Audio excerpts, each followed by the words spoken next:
points. Greer's got it. We guarantee it.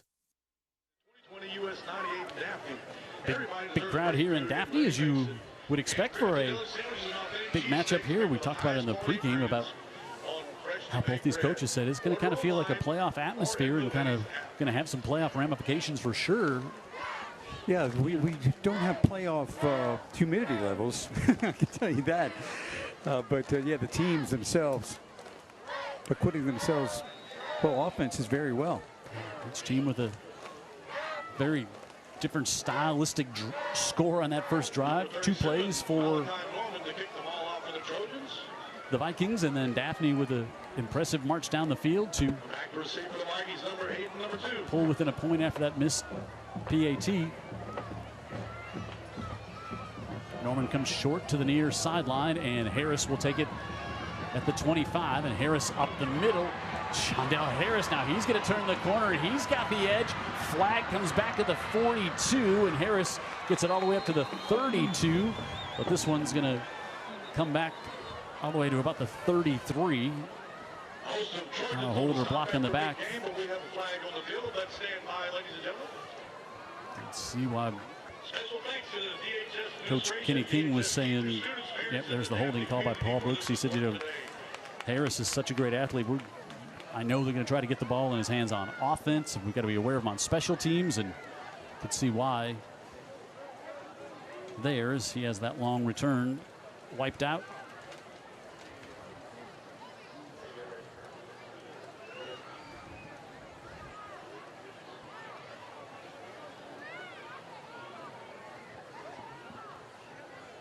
So it does go back to the 33. Zach Golson, boy, 4th season, 29-8.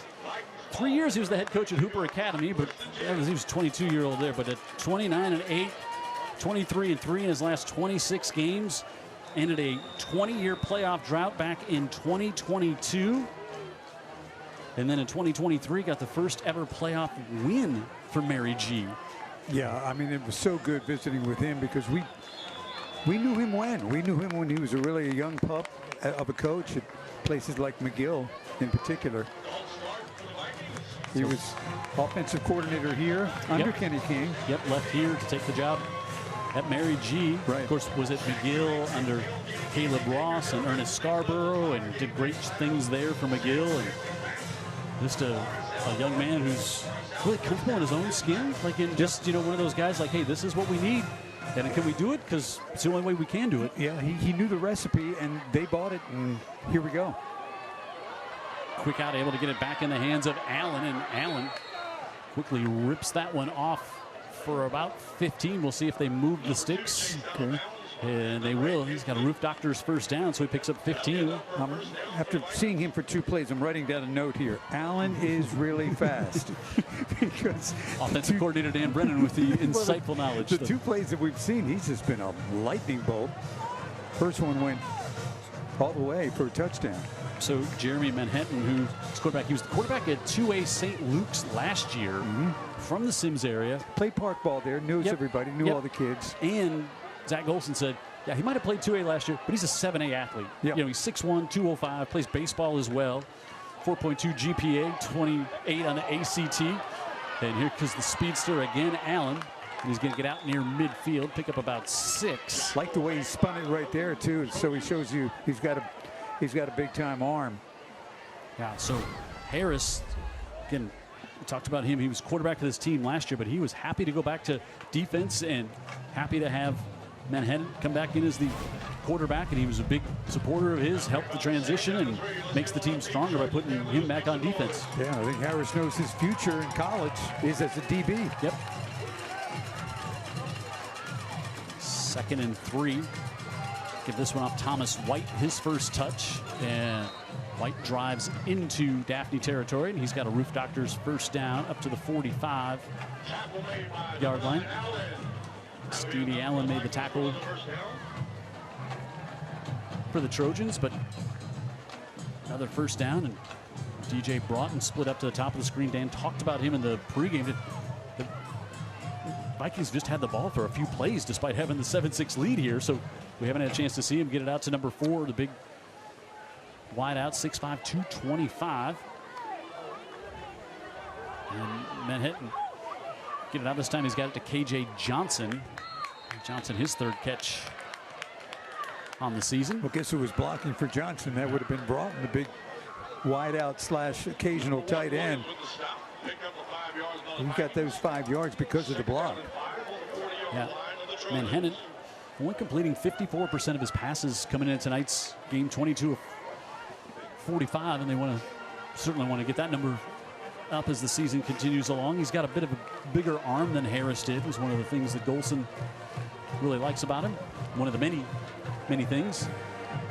And now they'll put Broughton in the slot to the bottom of your screen there, right inside the soccer circle. Give to Cam Smith, and Smith breaks a tackle and busts it down, turns on his own speed inside the 20 down to the 17. Pickup of 23. Got some players. They've got some players at MGM. Cam Smith, their leading rusher coming into this game. He's their bell cow. And you can see the drive and determination, because it looked like he was stoned and stopped there, but he ran through that tackle. So we'll get a heat timeout. I believe here with 4:49 to go is Mary G in the Coca-Cola red zone, looking to extend their lead. 7-6 Trojans trailing here at home on Friday Night Rivals.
The Friday Night Rivals Smile Cam is sponsored by McMurphy Orthodontics. We'll make you want to smile.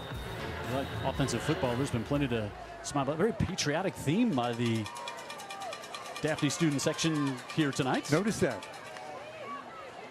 Now they come on the quick pitch again to Allen out of the timeout. Allen bides his time up the left side, and he'll be pushed out of bounds near the sticks. Going to step out of bounds at about the 11, maybe just a little short.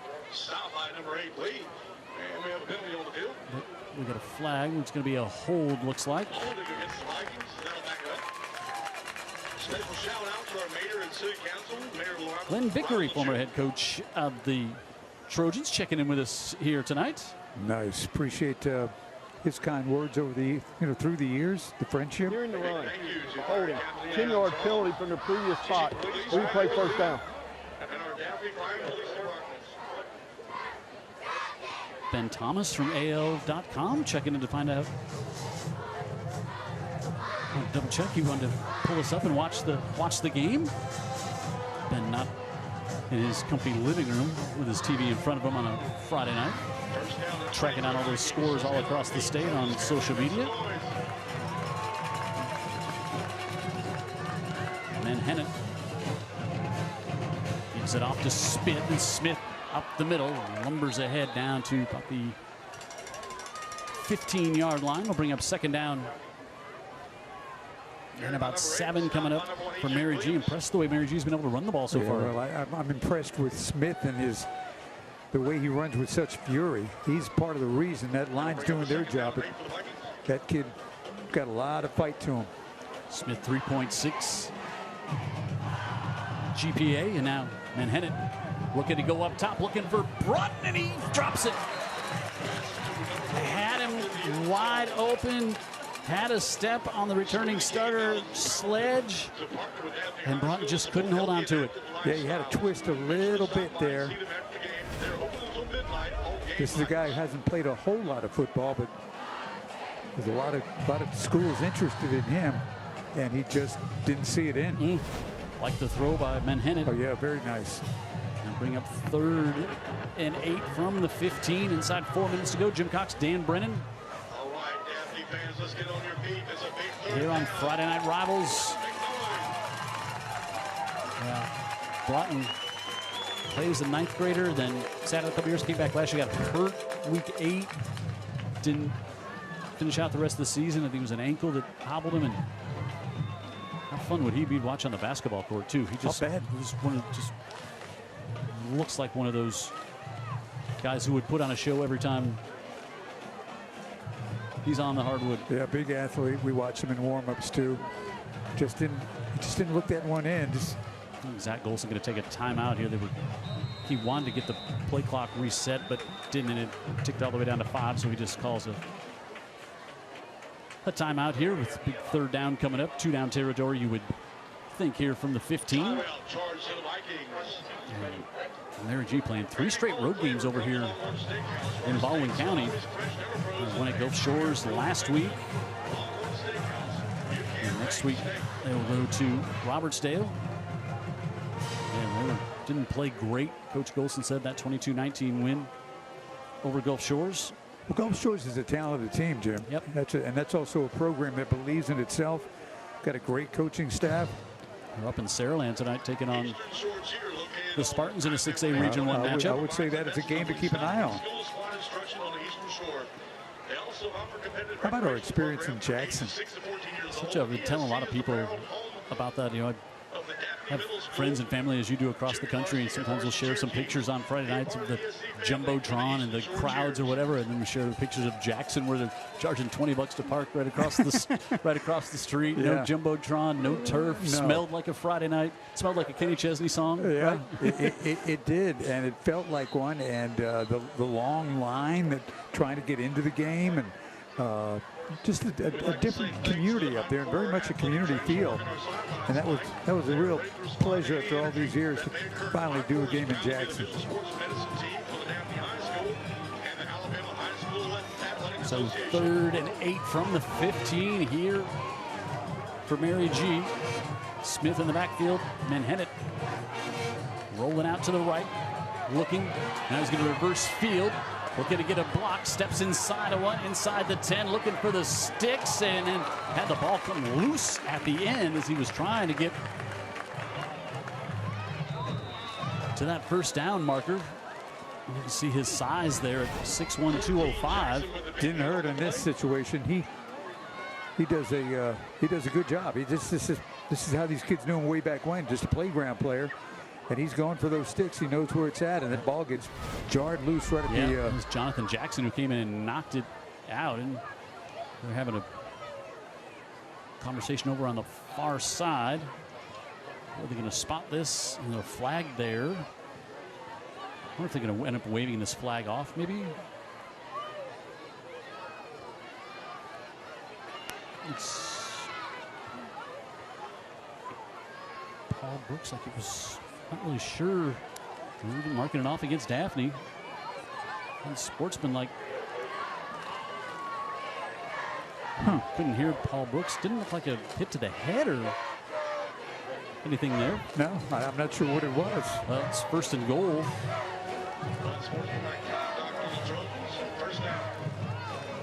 From the 5 Coca-Cola red zone here for Cam Smith and the Vikings, and Smith goes in virtually untouched on a Roof Doctors 1st down for an ArcelorMittal Calvert touchdown. I've given Cam Smith a lot of props for his hard running. This time it's the offensive line just doing their job, and that is just a big hole, pretty much untouched from the 5 on in. Straight ahead football. And that ArcelorMittal Calvert touchdown, apply now at ArcelorMittalCalvertJobs.com. And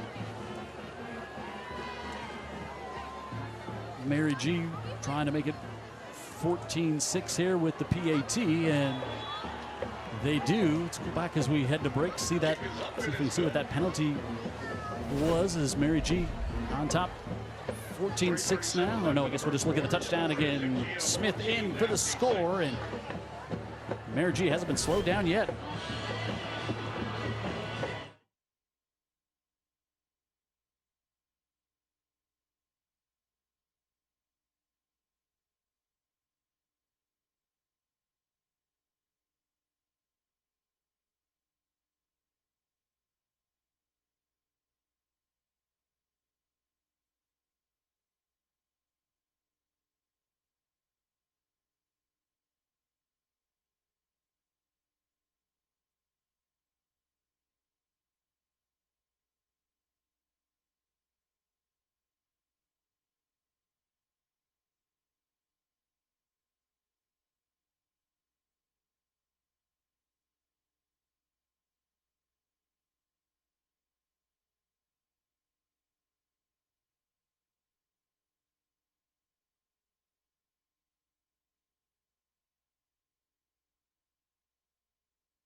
Friday Night Rivals is sponsored by Andrews Diesel and Automotive, proud sponsor of tonight's Scholar Athlete of the Week. McMurphy Orthodontics will make you want to smile. And Roof Doctors. Got a sick roof? Call the doctor. Roof Doctors.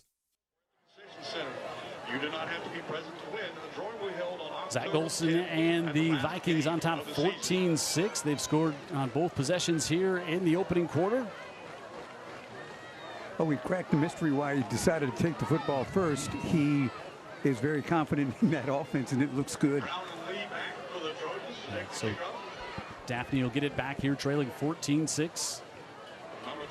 Get the feeling Daphne's going to have to score a lot of points to keep up. Yeah, we just have not been able to stop the run at all thus far here tonight in these first two drives anyway. Daphne really lost a couple of key players up front defensively, and so you said the strength of that defense on the back end, the secondary. You talked about E.J. Williams and right. You got Jaden Lee and Sledge and Jackson back there. Sledge and Lee both started last year. Not unusual for Daphne to have really great defenders and skilled people with a lot of speed. Gordon. Kickoff from the Vikings.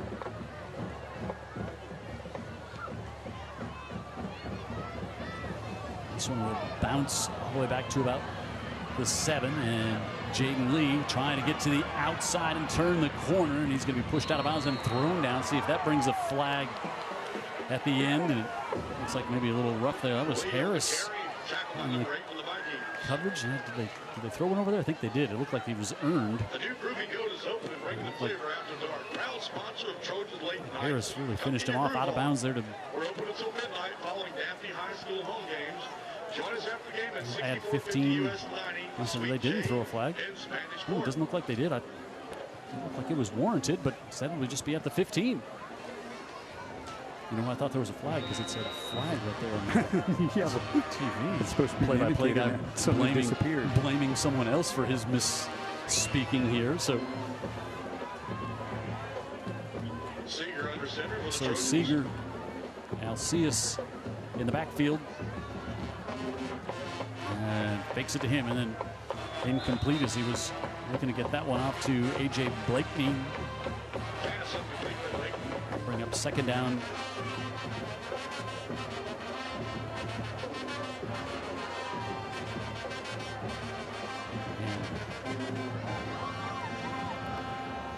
Seeger, long 54 yards on the year, 6 touchdowns, no interceptions.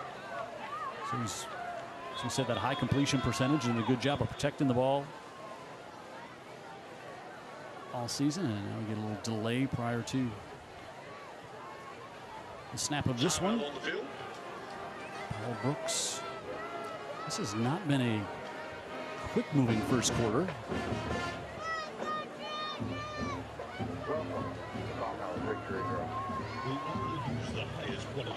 Brooks had a little communication up here in the booth as we have from our always fresh 100% USDA choice custom brand burgers to Alabama's Gulf Seafood. And don't forget our legendary wings. There's something for everyone. Every day's game day at Obama's Victory Road. Legendary fun. Oh, it's Kenny King. 10th year here at Daphne, 61-39. Into the playoffs 7 of 10 years. As we said in the open, they have not won a region championship here at Daphne since 2013, and they were thinking this might be a year to maybe stop that drought. As this one fired up far side and goes back to Williams. And LeBraylon Williams, the sophomore, only ends up with a couple. Bring up 3rd and long. Theodore leads Mary G by a score of 10-3. Leads who? Theodore leads, McGill Tulin. So 3rd and 8. Here for the Trojans. Seeger looks to come to the inside, trying to get it off to Blakeney, and it's incomplete. And it's going to be a 3 and out for Daphne. And Blakeney a little slow to get up. Good coverage. The Vikings on this one is, that was Petway, the outside linebacker.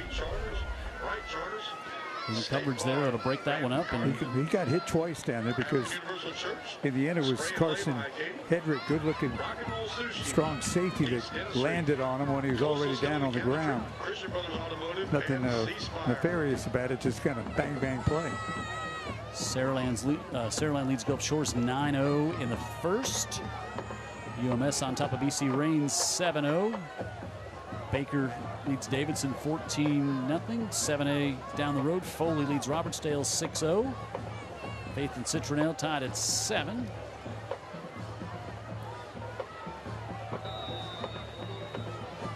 And Norman will punt from about his own goal line. 10 on the line of scrimmage, low snap, and it's blocked. Blocked, and it rolls into the end zone and recovered. Who are they going to give it to at the bottom of the pile? And it's going to be the Mary G. Montgomery Mighty Vikings. Jordan Doss comes up with the block punt touchdown. For the Vikings, they had 10 at the line of scrimmage. It was a low snap.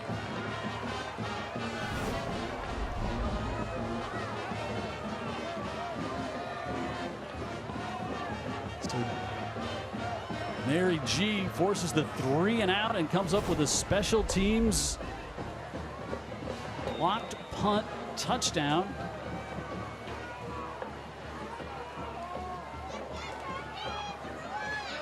And Gordon looking to make it 21-6 with the PAT. And he does. Well, if Mary G's going to win special teams tonight, on top of everything else, they look pretty good. 21-6, Mary G. 7A Region 1 matchup here tonight in Daphne, and the Vikings are putting it on the Trojans early. Thank you to Ryan.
Closed captioning for tonight's game is exclusively sponsored by SA Recycling, Cleaner Communities, stronger future. That's SA Recycling bringing you our closed captioning tonight.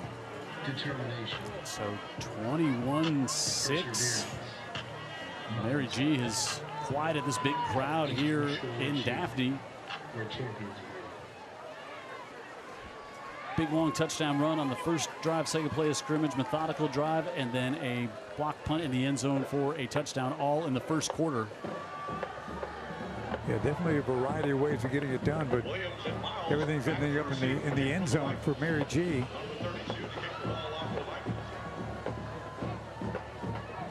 And Daphne got a quick 3 and out on that last. They also recovered. Drive. They've recovered from a drop touchdown pass. Yeah. And we're able to get it in on that same drive anyway. Gordon to kick for the Vikings, and sends this one to the near side, and Scoop Miles at the 19.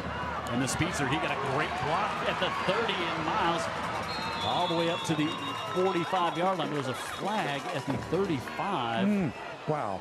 Boy, looked like he just got a great block there to bring him up the near sideline.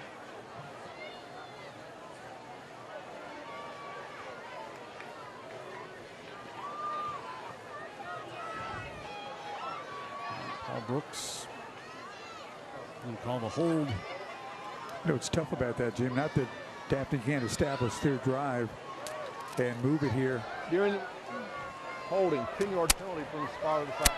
First down. But it'd be a lot sweeter to start at midfield for an offense that hasn't quite hit its stride tonight. They've got 6 on the board, but it's mostly been the throwing of that guy right there. They really haven't been able to run it. Seeger back at the 25, and now they'll shift him out to wide receiver. They'll go Wildcat as they'll have Williams take it, and Williams wants to keep it on the left side, and Williams cuts it back up, and he's got a nice run all the way out across the 40 to the 42. And he'll pick up 18, and he's got a Roof Doctor's first down. Yeah, give it to one of your skilled players. Let's see what happens. Good blocking. At the same time, there was some penetration by Mary G. A little counter here, and he does a really nice job of picking the hold and gaining a lot of positive yards, and now they're only 9 yards from midfield.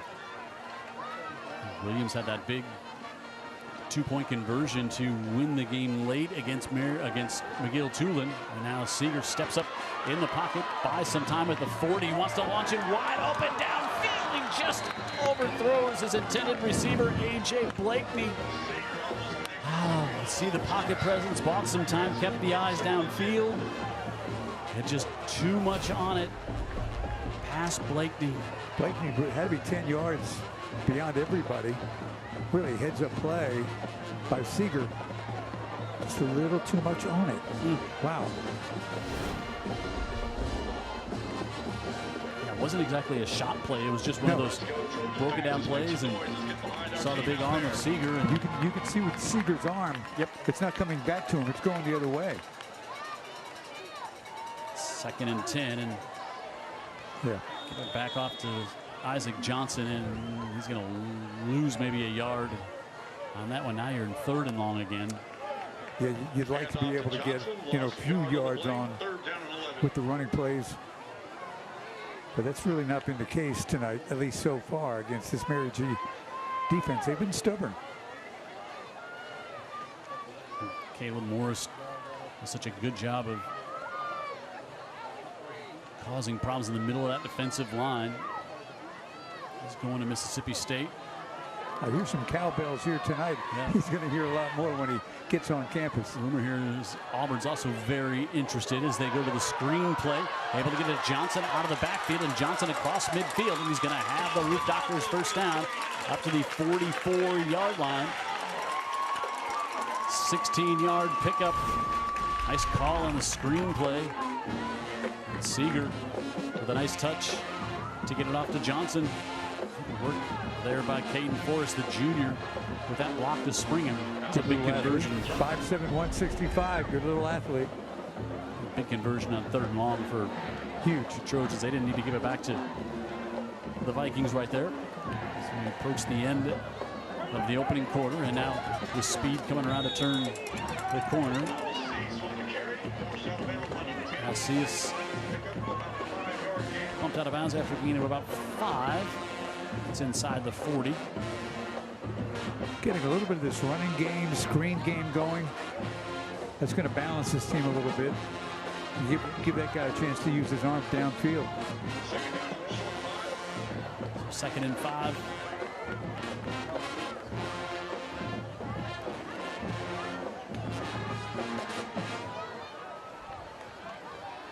Seeger looks over and gets the call from the sidelines.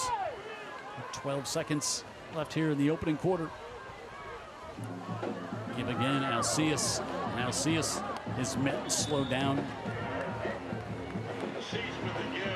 Carson Hedrick, the safety, has had a good start to the season. That'll bring the quarter to a close, and 3rd and short coming up to open up the second quarter. A lot of action here in the opening quarter. Mary G with the lead over Daphne, 21-6 as we open up region play. 7A Region 1 matchup here on Friday Night Rivals.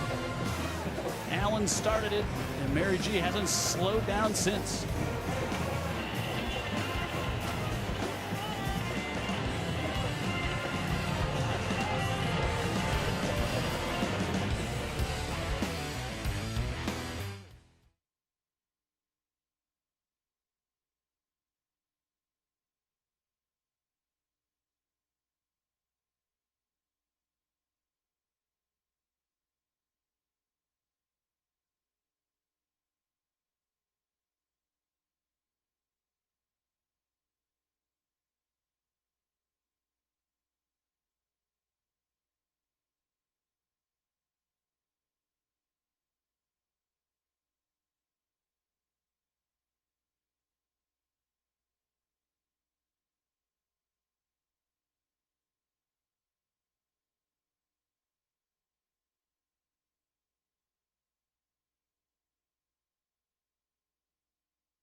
Okay, so we're not going to do it?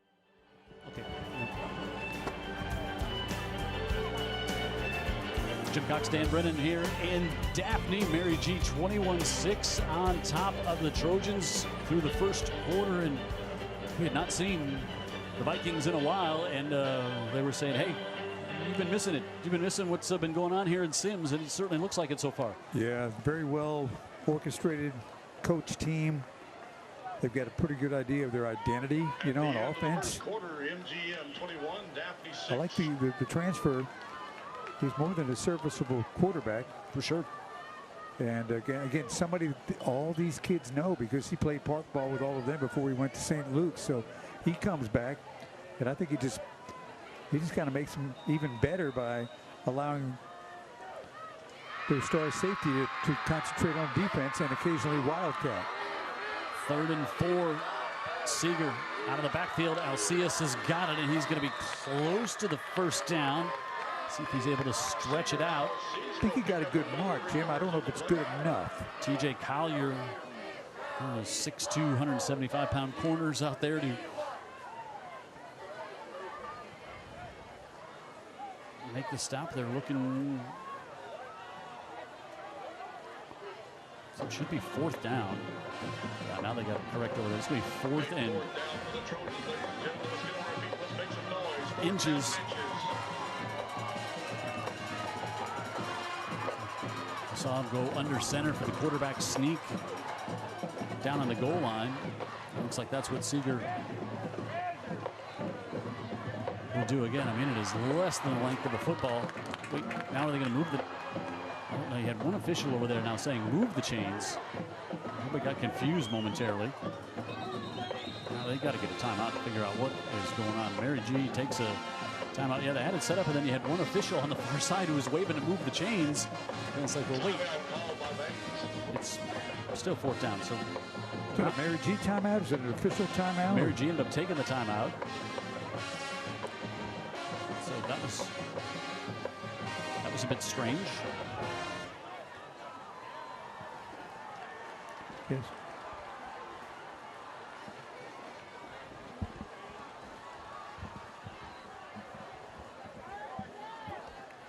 So impressive Mary G start to this game, and like we said, so much has been talked about what Zach Golson has done out there, Dan Brennan, and we're seeing it for the first time, and just so impressive on all fronts, not just what they've done, but really here tonight too. Well, it doesn't look like a team that's being coached by a head coach where this is his first stop as a head coach on Hooper Academy way back in the day. But he's in big boy football right now. He's put together a staff that has this team ready to contend and maybe win the region. Yeah, Alex Page, his defensive coordinator, who's been around, played at South, played at Prattville. We've watched them play. We've watched these guys play. Yeah, as an old Prattville guy, they've been great. And he's done a great job there, and they've been impressive and offensively, defensively. And Zach Golson saying this might be the best one we've had so far, and it certainly looks that way early in tonight's game. Yeah, we kind of figured this might have been a toss-up to this moment in time in the game. And it's the end of the first period. It's been pretty much more Mary G than Daphne's one touchdown drive. Yeah, 4th and 1. We'll see if they can convert it coming out of the timeout here. And looks like we're going to get a measurement on the field, ladies and gentlemen. Now, because the first quarter didn't take long enough, apparently, so now they're going to measure here after the timeout. And so, man, why didn't they measure before? that was kind of my point. Or so they haven't. And so now, if you're Zach Golson, it's a roof doctor. So it's really not a roof doctor's first time, but we'll call it one anyway. They're nice people over there. So when they advertise, they pay their bills. But if I'm Zach Golson, I'm saying, wait a minute, why did I just burn a timeout on 4th and less than 1 when you didn't measure? Because I thought it was 4th down and I wanted to get the right personnel in the field. Yeah, he lost the timeout right there. And now you had to measure, so they should rescind that timeout. But it's a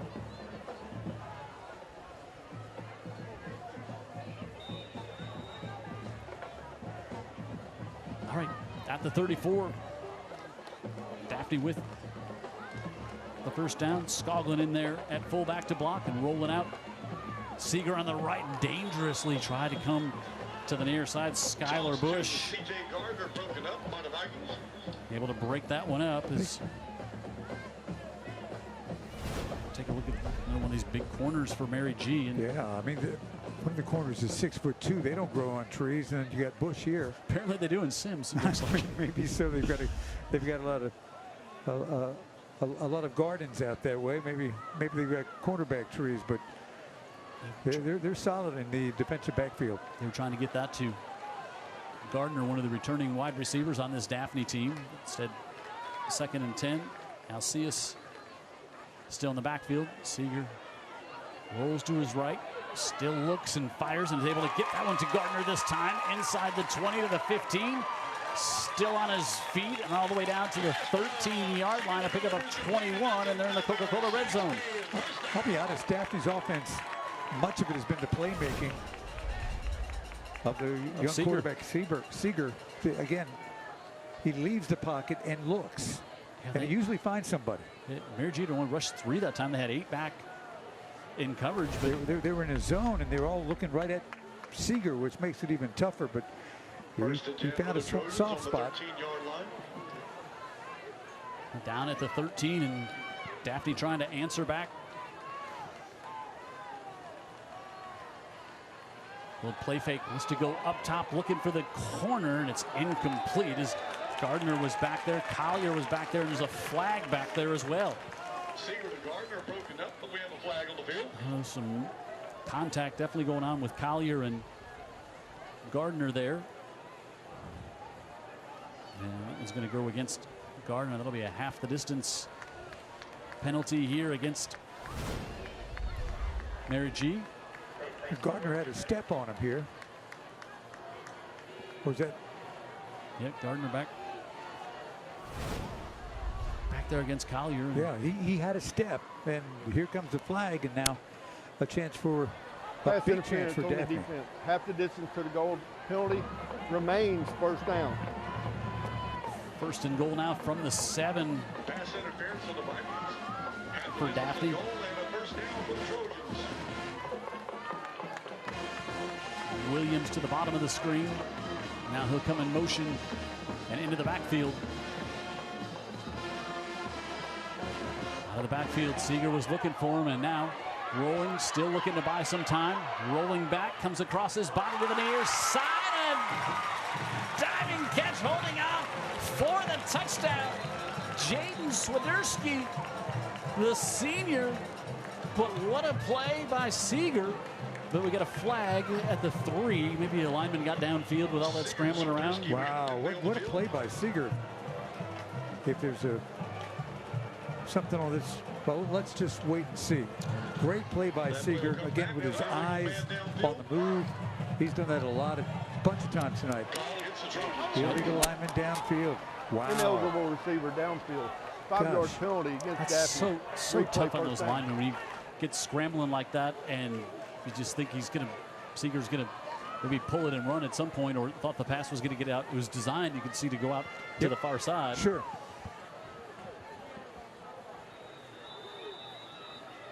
So they got the penalty, but they haven't marked off the penalty. I think it's 5 yards. Is that what they said? Still haven't spotted at the 7. I like the Daphne offensive line, just hurry up, get up on the ball, and maybe they forget, just get it snapped again, right? I mean, now they back it back up to the 12, and it'll stay at first down. It is not first and goal. They can get it to the 4 for the first down. Johnson checks back in at tailback. They fake it to him, and now want to go over the middle. They zip it, and it's incomplete. Unable to hold on to it was Williams. Oh, nice throw there by Seeger. And now a flag back. Seeger got hit 17. Yeah, that looks. We have a flag on the field. That's usually where it happens, and indeed, so he's roughing the passer against against Mary G.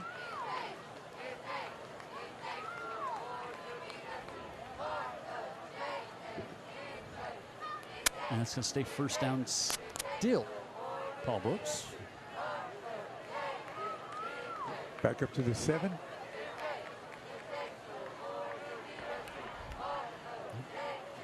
Turned his microphone off just before he made that announcement. Another Trojans first down. But now it'll be first and goal after that 15-yard penalty.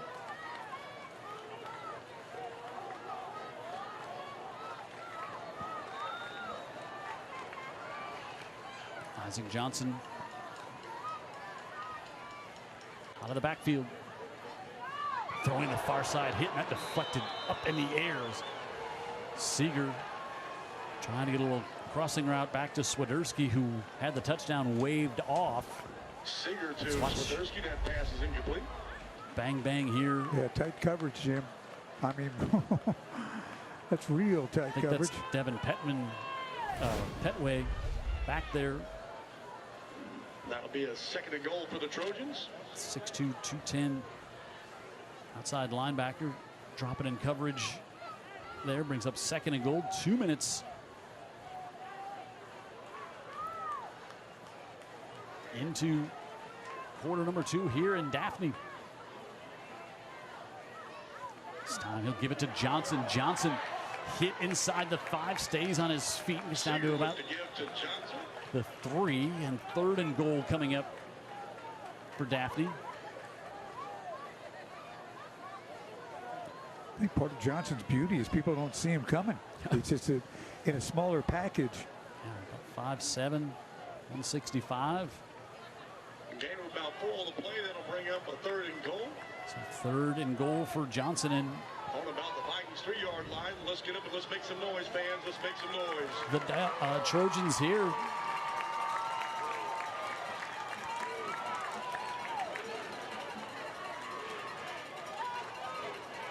They bring Antoine Sledge over from defense. Kenny King wants a timeout, and he'll get it. Got it right before the play clock expired. They brought Sledge over from defense and put him in the slot. And Timeout called by the Trojans. they take a timeout, so we'll take it with them. 3 minutes into the second, 21-6 Mary G, but Daphne knocking on the door with a 3rd and goal when we come back.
Friday Night Rivals is sponsored by UJ Chevrolet, serving Mobile since 1939, and ArcelorMittal Calvert. Apply now at ArcelorMittalCalvertJobs.com.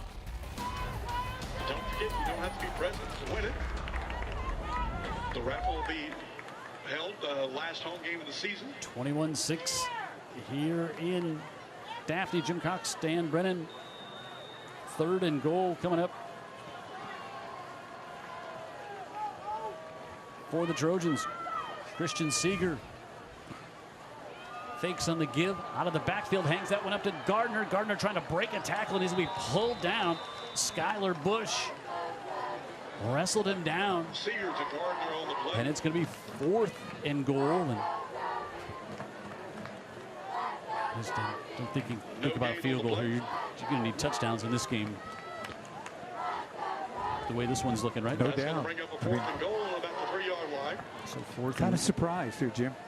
The Let's makeup make of some this noise, game. ladies and gentlemen. Let's get behind our Trojans. Let's make some noise tonight. Yeah, they are going for it. Yep. Johnson comes back in.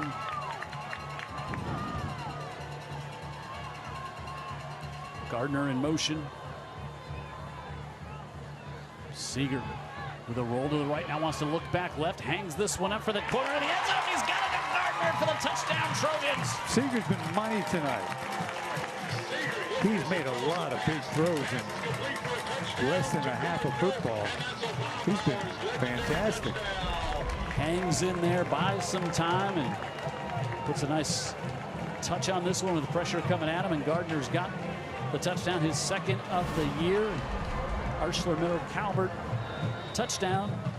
Apply now at ArcelorMittalCalvertJobs.com. And on 4th and goal, Daphne converts Norman back for the point. to make it a 21-12 score here, with Norman trying to cut the lead to 8, and he does, and it's 21-13. So Daphne overcomes a couple of penalties, one that wiped the touchdown off the board. MGM 21, Daphne 13. And the McMurphy orthodontic smile cam with the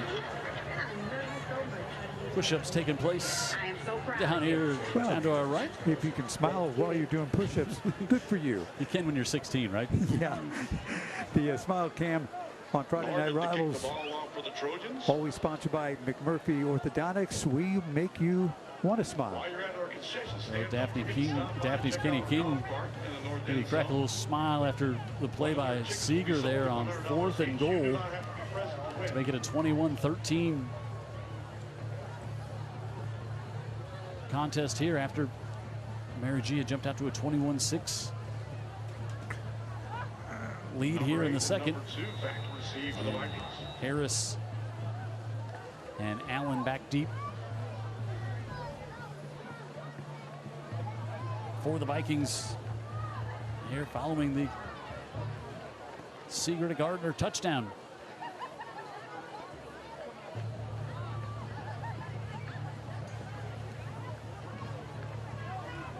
high short kick up to the 25, and A lot of room. Smith takes that one, the running back, and Cam Smith with the speed all the way out near midfield to the 49 and 24-yard return. He turned the corner there for a second. It looked like A lot of green. yeah, Tackle made by number 33. good field position for the Vikings.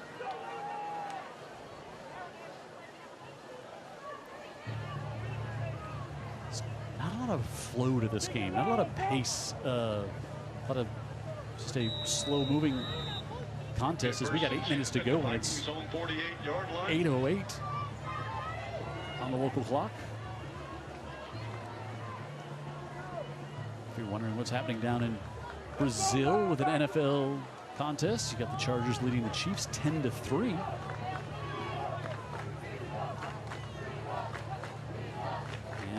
And Hennett back out there. He wants to take a quick shot, looking to go up top, and just sent that one over the head of his intended receiver. He was open. Yep. Almost more fireworks right there. Yeah, want to take a shot from midfield there on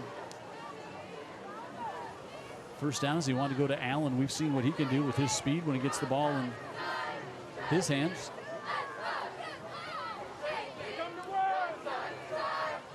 So 2nd and 10 from the 48 here for Mary G.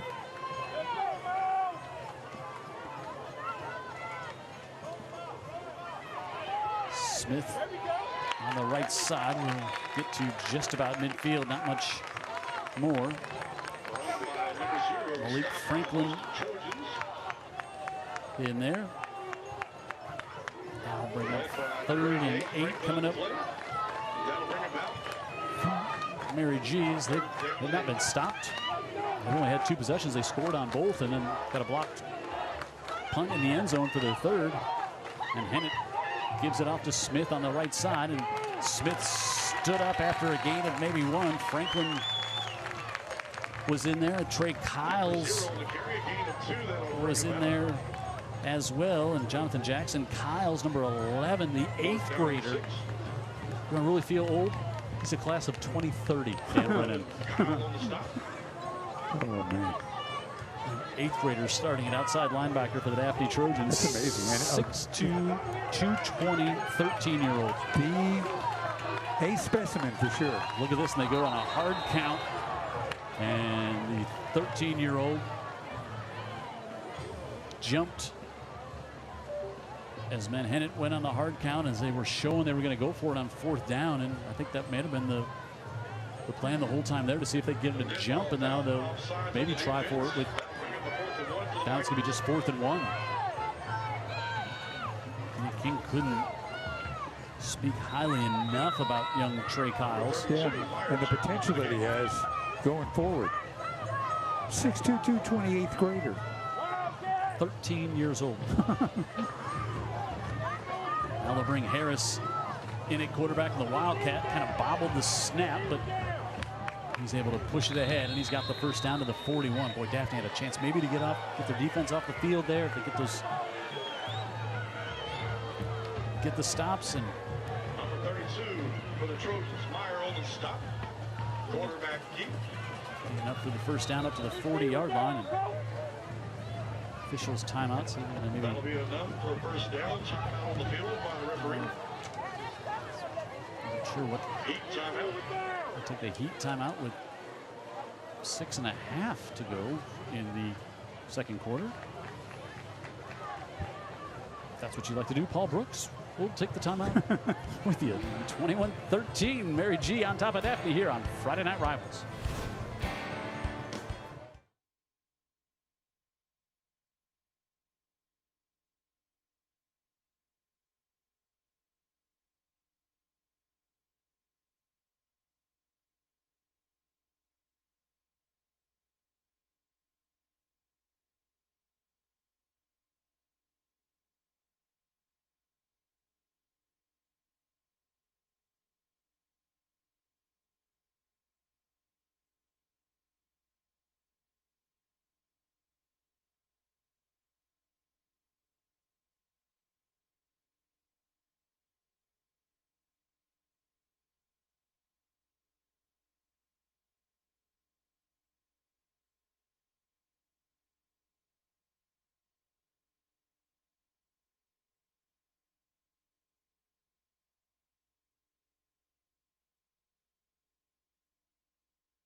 Closed captioning for tonight's game is exclusively sponsored by SA Recycling. Cleaner communities, stronger future, SA Recycling. So when I mispronounce a word, do you think the closed captioning like just puts it in there just like that as a do they like just put some extra consonants or vowels in there like I sometimes do? This is going to shock you, but I'm not highly educated on the science behind closed captioning. 1st and 10. I give them plenty of chances if it's the opportunity. And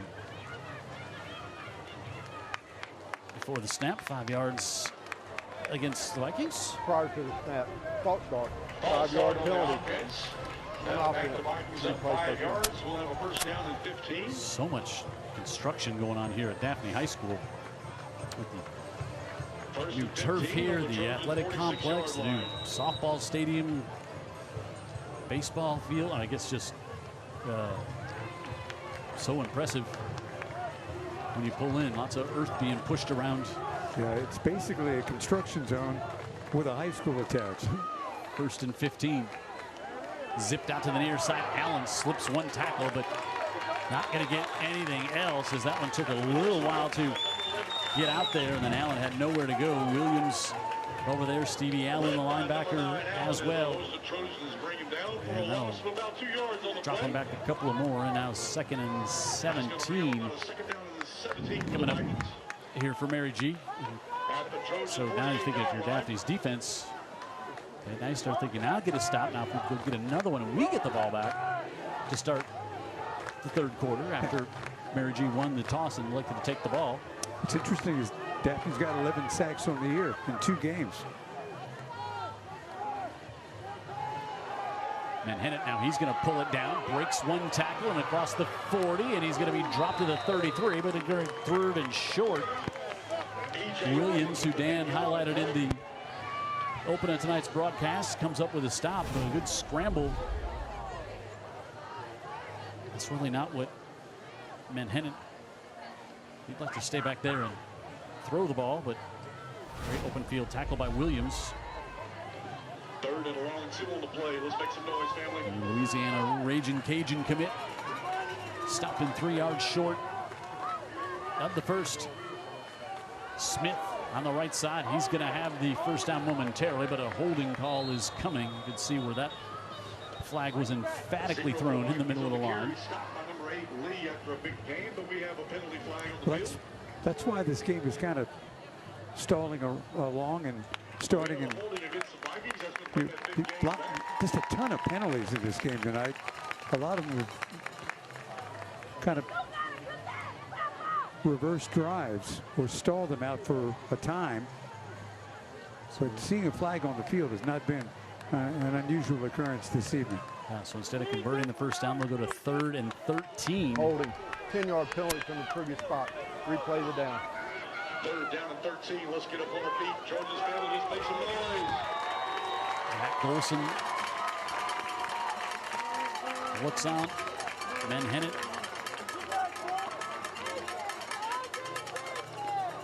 Looks over to his head coach and gets the play. Manhattan looking for one-on-one down the near side. Hangs that one up high and just over the top of K.J. Johnson. It's good coverage down there, but that ball had a chance. Well, both these quarterbacks have got really good arms. They kind of look alike, too. Same frame on them. 4th down and 13.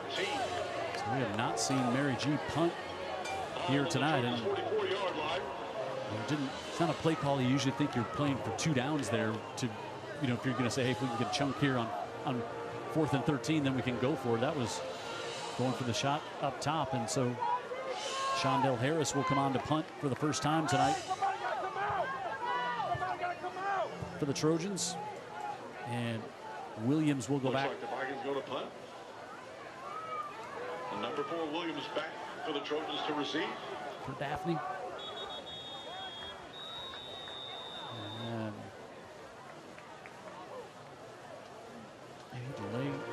delay a game. Yep.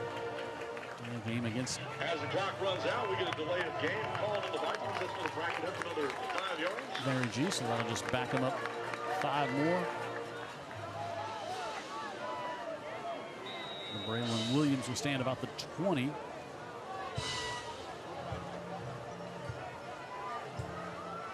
Harris will take this one from about the 37. Good kick. Williams just falls down as he takes it at the 15. So Daphne's offense, with 4 minutes to go, come out with a chance to cut into this 21-13 lead. Friday Night Rivals tonight here in Daphne. The Vikings on top of the Trojans in the 7A matchup. Let's get behind our boys tonight.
Jim Cox, Dan Brennan, Friday Night Rivals, our great Friday Night Rivals crew. Chuck McCree, our director here tonight. Now our great teammates here getting this broadcast ready to come to you here from Daphne. The Trojans trail 21-13, 4 minutes to go here in the second. Seeger out of the backfield, able to get it. Alcesis, and he is brought down. Petway with a big takedown, and that's going to add 15 to it.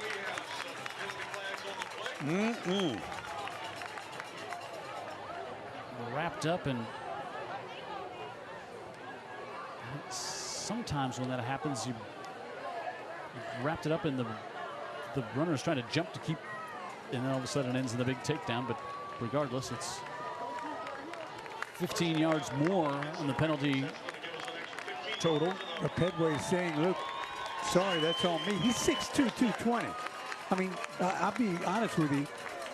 He was born and built to do stuff like that. And I guess in today's football, that's just a little too much. Is that something you think is called every time? Seems at this level, it seems like it is. 15 yards for the suplex, and yeah, to the 35 for the Trojans. And boy, Daphne would love nothing more than to use some clock here, not give the ball back to Mary G. Exactly. And get some points here in the latter stages of this second quarter. Play clock down to 2, down to 1, and they have to take a timeout. Otherwise, it would have been another penalty. 3:42 remaining in the half. Your score, MGM 21, Daphne Good work 13. there to get the timeout call with just 1 second left on the play clock. That'll give us a chance to update you on some other scores. Blunt leads Murphy 26-0. Scoreless, or no score to report yet between Spanish Fort and Baldwin County. 10-10 at the half, McGill and Theodore. Faith leads Citronelle 16-14, 23-7 now Saraland on top of Gulf Shores. 21-0, UMS Wright leads BC Rain. Baker 28-0 over Davidson. Foley leads Robertsdale 20-0. Washington County leads St. Luke's 27-0. St. Michael leads WS Neal 20-14. Michael leads Fairhope 21-20. Viger leads LaFleur 21-0. Viger, of course, ranked number 1 in 5A.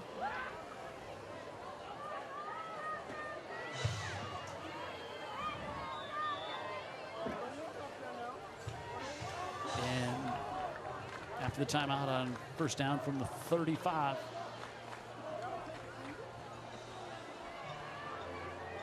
Alceus with a handoff, and he'll get maybe 2. Not much there. Jordan Winchester in there for the Vikings with the stop. Daphne's hung in there tonight. They fell behind immediately. First or second play from scrimmage. Second, yep. Pickup of about 3 yards on the play. 7 down. And it was 21-6, and you and I were looking at each other in a commercial break like, is this going to be a runaway? And Daphne has battled back, got the score, then it's got that last defensive stand, and now looking to go down to possibly even it with a touchdown and 2-point conversion or cut it to 1. Now, Seeger will take it and pull it down and slides right near the sticks. He's going to be about a yard short of the first down, so it'll bring up 3rd down. Clock continues to run inside 3 minutes. MG has 2 timeouts. Daphne has 1. So it seems like they did not end up charging Mary G for that timeout after the measurement. So 3rd and 1 coming up here.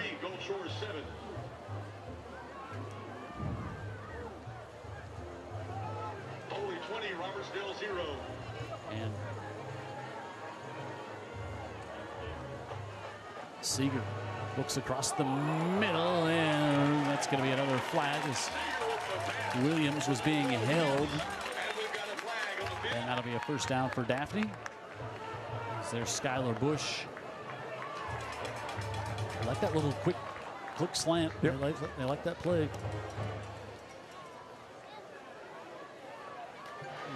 Pass interference. Defensive pass interference, 15-yard penalty from the previous spot. First down. Got the first down at the 41. And as we said, Daphne will get the ball back to start the 3rd quarter. So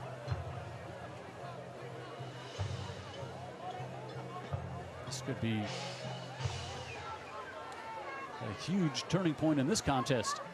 Bit of a high snap, but they give it up in the middle. Alcius going to take it inside the 30 to the 29-yard line. He'll pick up 12 and another first down as we approach 2 minutes to go.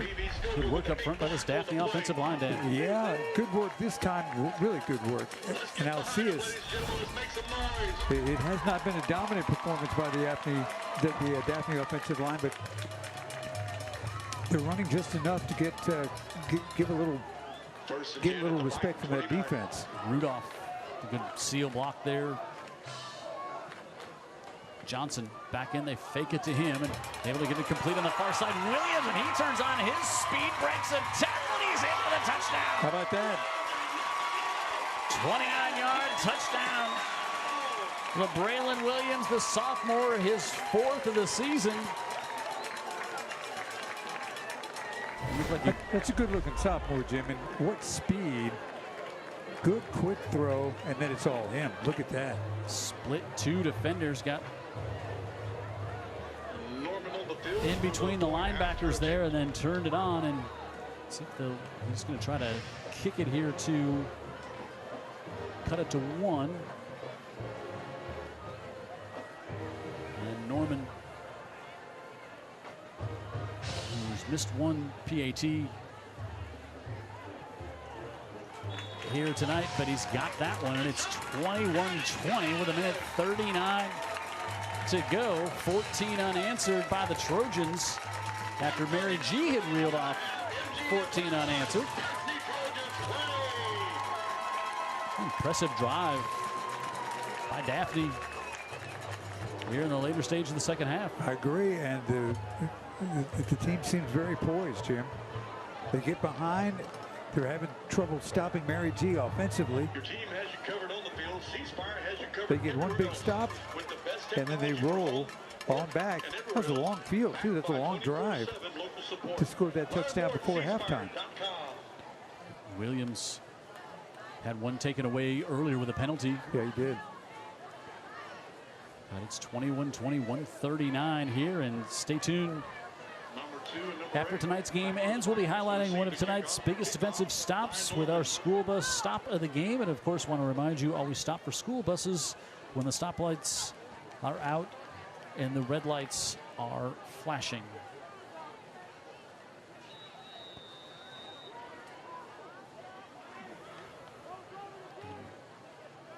Now we'll see what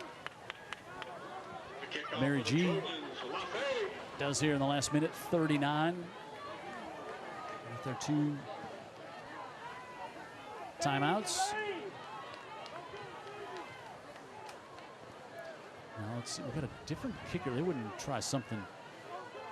They're just going to pooch it to the near side, and that's going to go out of bounds. That was Griffin Lapp came on to kick that one, and he kicked it straight out of bounds. Yeah, it was like a foul ball down the third base line.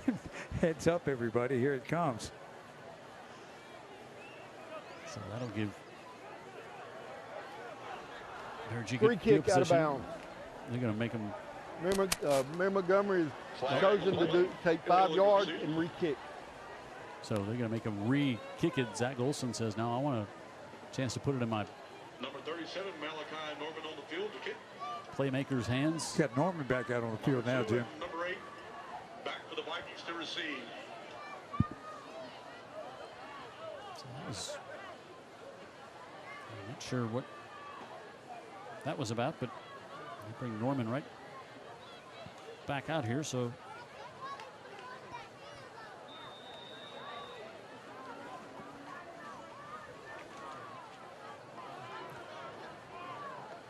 they back it to the 35 and Moves those dangerous return men up another 5 yards, Sure. up by the 15.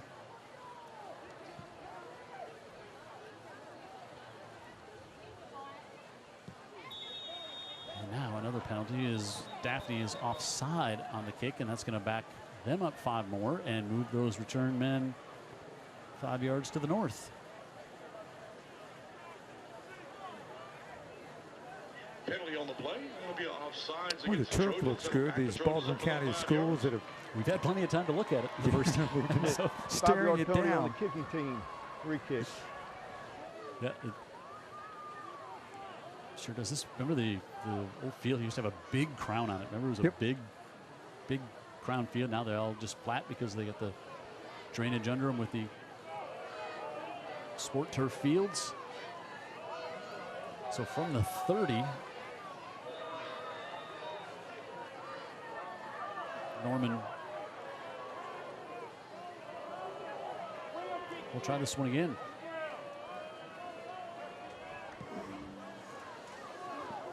Sends it to Allen back at the 15.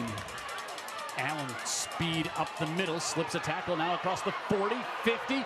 Allen, one man to beat if he can get to the edge. He's got to get around the kicker, and he's in for an 85-yard touchdown return.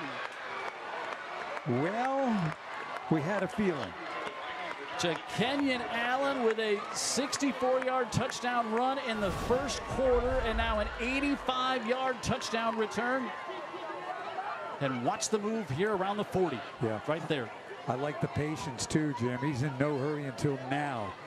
Now he knows the mission is get to the corner of the end zone.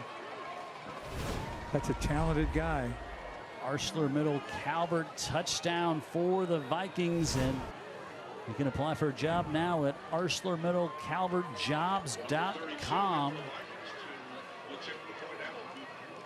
2 special teams touchdowns here tonight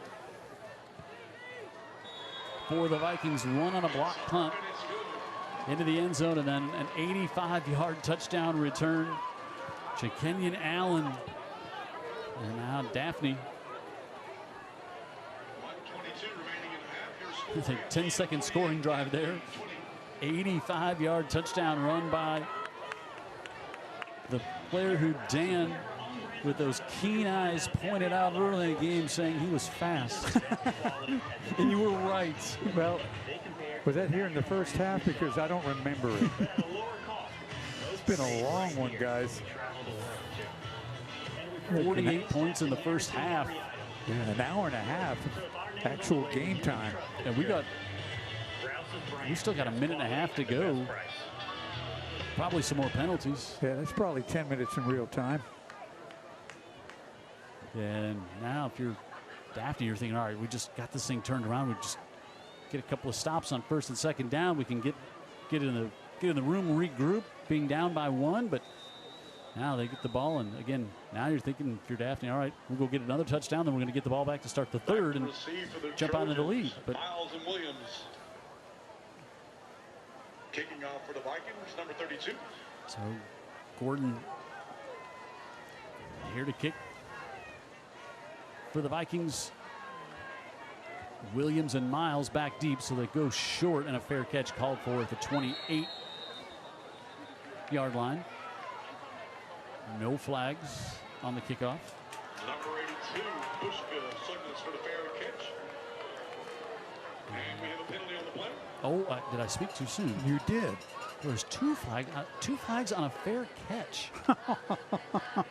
I'm sorry, I'm stand corrected. 3 flags on a fair catch. Now the only thing you could see, sometimes you'll see a returner wait for the fair catch, then make a little run afterwards. But Yep. Buchka really didn't do that. No, he stayed still. So let's see what the possible 3 infractions are all about. It's like felonious when you throw 3 flags on a. Holding on a fair catch, really. Lord have mercy. We have a holding against the Trojans and a personal foul against the Vikings. On a fair catch. That's some aggressive action. A pooch and a pooch kick. Kenny King asking Bo Scruglin what happened over there. Now the officials trying to sort out. What was the first one? A hold. Hold on the receiving team. 10 and 15. So do you have to re-kick it? And was one a dead ball? Well, they're going to take their sweet time figuring it out, whatever the conclusion is. That's 2 fouls. Yeah. During the run. Got it. Holding on the return team. After the play, personal foul on the kicking team. The penalties will be marked off in order of occurrence. It'll be first down, Daphne. So a net 5-yard pickup for the Trojans. 10-yard holding call on the Trojans, 15 On there, yards so on the Vikings. up to the 33. That'll move the ball 4 and 5 yards for the Trojans. First and 10 of the Trojans, 33-yard line.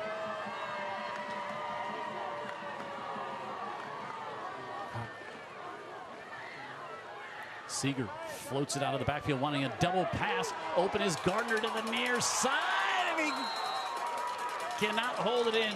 Stepped out of bounds. Went up and made the catch, and we got another flag back at the 28. Williams to Gardner. We have a flag on the play. Roughing the passer going to be the call. Going to be 15. So get it off to LeBraylon Williams. And Gardner made the catch, but he couldn't get his feet in bounds. Yeah, a little underthrown, of course. Personal foul, roughing the passer, 15-yard penalty from the previous It's a spot. third roughing the Okay, passer okay. call on Mary G tonight. Against the Vikings. You don't think of roughing the passer on the double pass, that's even a penalty, but it is. And it was. As opposed to the holding on the fair catch, the return, right? That's a little more unusual. Up to the 47 now with a minute 15 left. Daphne has just 1 timeout. They've never led in this one. Middle of the field, Gardner is wide open. And Gardner up to the 35-yard line, and he holds on to it. He's trying to rip that one away with Shondell Harris, so they'll stop the clock and move the chains. Up to the 35-yard line is watch Seeger able to get it off to Gardner, and Your score 28-20. Hedrick and Harrison, they're trying to work it free. Now if you're Daphne, now you are thinking about that 2-for-1 here with a minute to go. Back in play. Seeger out to his right, dumps it off. He's able to get it to Johnson, and Johnson tackled after a gain of just a couple at the 35-yard line. And again, Daphne just 1 timeout Johnson for a 1-yard gain. left. Second down and 9. So we're taking a lot of time to get the play in as we're approaching 30 seconds here. Seager steps up, sidearms it, able to get it off to Johnson, who races out of bounds. But he's only going to get about 3, and it's going to bring up 3rd down and 4 from the 30 with 22 seconds left. Seager throws from all kinds of angles and all, running to his right, running to his left. He's been very accurate when you consider all of that, especially. Just a junior. Good looking player. Norman has made a field goal this year. 22 seconds left in 3rd and 5 officially here for the Trojans with 1 timeout left. Seager steps up in the pocket now. He's going to scramble. He's going to get the 1st down and more, and he's going to step out of bounds. Love the presence and awareness of that young man. He's got it. He definitely has got it. He's made many of his plays tonight when things were slipping away a little bit. But just not one of those. A lot of times you see it breaks down and immediately the quarterback wants to take off. He likes to stay in the pocket, keep his eyes downfield, but knew they had to get the 1st down there to convert with 16 seconds left. And now with 1 timeout, you can take a couple of shots.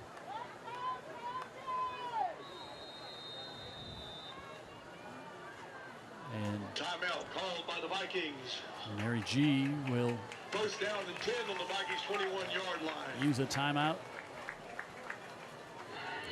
Here is the Trojans knocking at the Dr. Pepper and Coca-Cola red zone. Perseverance. And Eastern Shore Cheer. Their champions are so again, the clock stops at the 1st down, so they could get something along the sidelines, or even if they got something over the middle of the field and got the 1st down, they could spike. But I think you use your timeout at that point just to, just 16 seconds left. With all the energy and excitement of the big game packed into every bite. From our always fresh 100% USDA choice custom grind burgers to Alabama's Gulf seafood. And don't forget our legendary wings. Halftime coming up. Something for everyone. Dan Brennan will be down on the field. Victory Row. You've got a new arrangement now. You'll be talking to, more than likely, Zach Golson at halftime. That's the plan. That's the plan.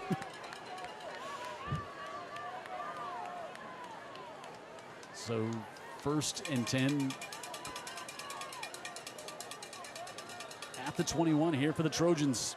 All right, let's go, Trojan fans. Let's get on our feet. Let's make some noise. 3 receivers to the bottom of the screen. Seager is looking for Gardner initially. Now he'll roll out to his left side. Has some time. Pressure coming from the backside. Still on his feet. He's going to get to the 15. They're going to have to take their timeout with 5 seconds left. Seager with the keep. Good coverage. He centers the ball in the middle of the field at Gets the it into the 15-yard line. Coca-Cola red zone, and We have a timeout on the Malachi field by the Norman Trojans. will come on here. Saxby stopped by at one of the many locations. Try to be about a 2025 first down 32-yard sponsor. field goal attempt. Zaxby's chicken wings, chicken finger sandwiches, and salads that are incredibly good. Seager's been impressive. Everything's landed on him. He's had to make the plays, and he has. And gonna move that one right to the right at the middle of the field. I'm not sure he was thinking about that in the middle of the run as to where to get it, but it wouldn't surprise me. Yep. The awareness that Wouldn't have surprised me either. and have Norman come up for the attempt to try to cut this one to 5. Energy's blocked 1 field goal already this year, and that came from Caleb Morris. Number 37, Malachi Norman onto the field to attempt field goal. The 33 officially. Going to be a 32-yard attempt by Malachi Norman. Stevie Allen to hold. Straight away, middle of the field. Kaylor Markham, the snapper. Good snap. He is up, and it goes off, and it's in. First official initially said no, but it clanked off the upright and in.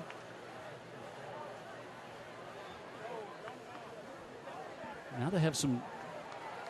Now they have one official said no and one said it, but the ball ended up. We don't have a great angle here. I was just watching it live, Jim. And there's a flag. So the Trojans must have been against Mary G. And they say the kick is good.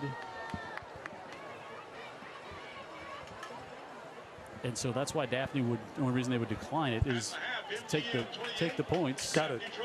So 28-23 on the doink by Norman.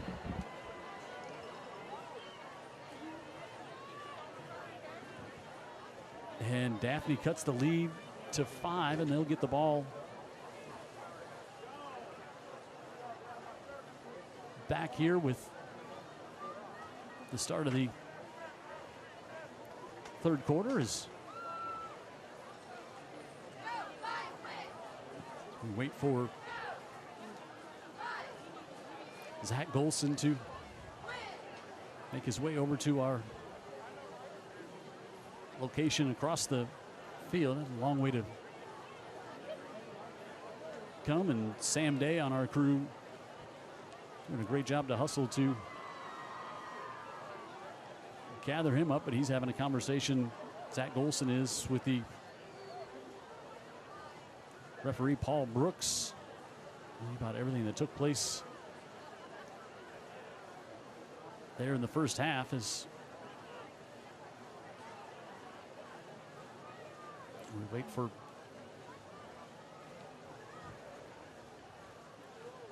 Golson to make his way over to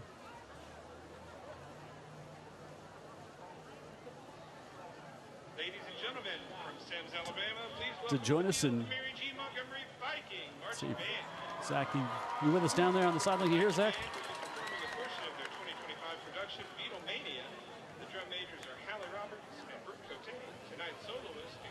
Can you hear me now, Zach? You got me now? Can't hear anything. So this is working about as well as our flow did here in the first half of the game. Still nothing for Zach. We can let him go. Don't need to hold him up anymore. He's got important things to do there at the half. Unless you can hear us now. You got us, Zach? Nope. Okay. Nope. So anyway, appreciate Zach's efforts on that one to try to join us there at the half. Halftime score 28-23. Mary G has the lead over Daphne. Daphne with that field goal to close out the half to cut it to 5. And we'll come back with our halftime show with Dan Brennan down on the field here on Friday Night Rivals.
Halftime here at Daphne, 28-23. Daphne trails Mary G, although they did get that 33-yard field goal right at the end of the second quarter to cut the lead to 5 as we get ready to send it down on the field to Dan Brennan, who's got a couple of special guests over here on the near sideline. Dan.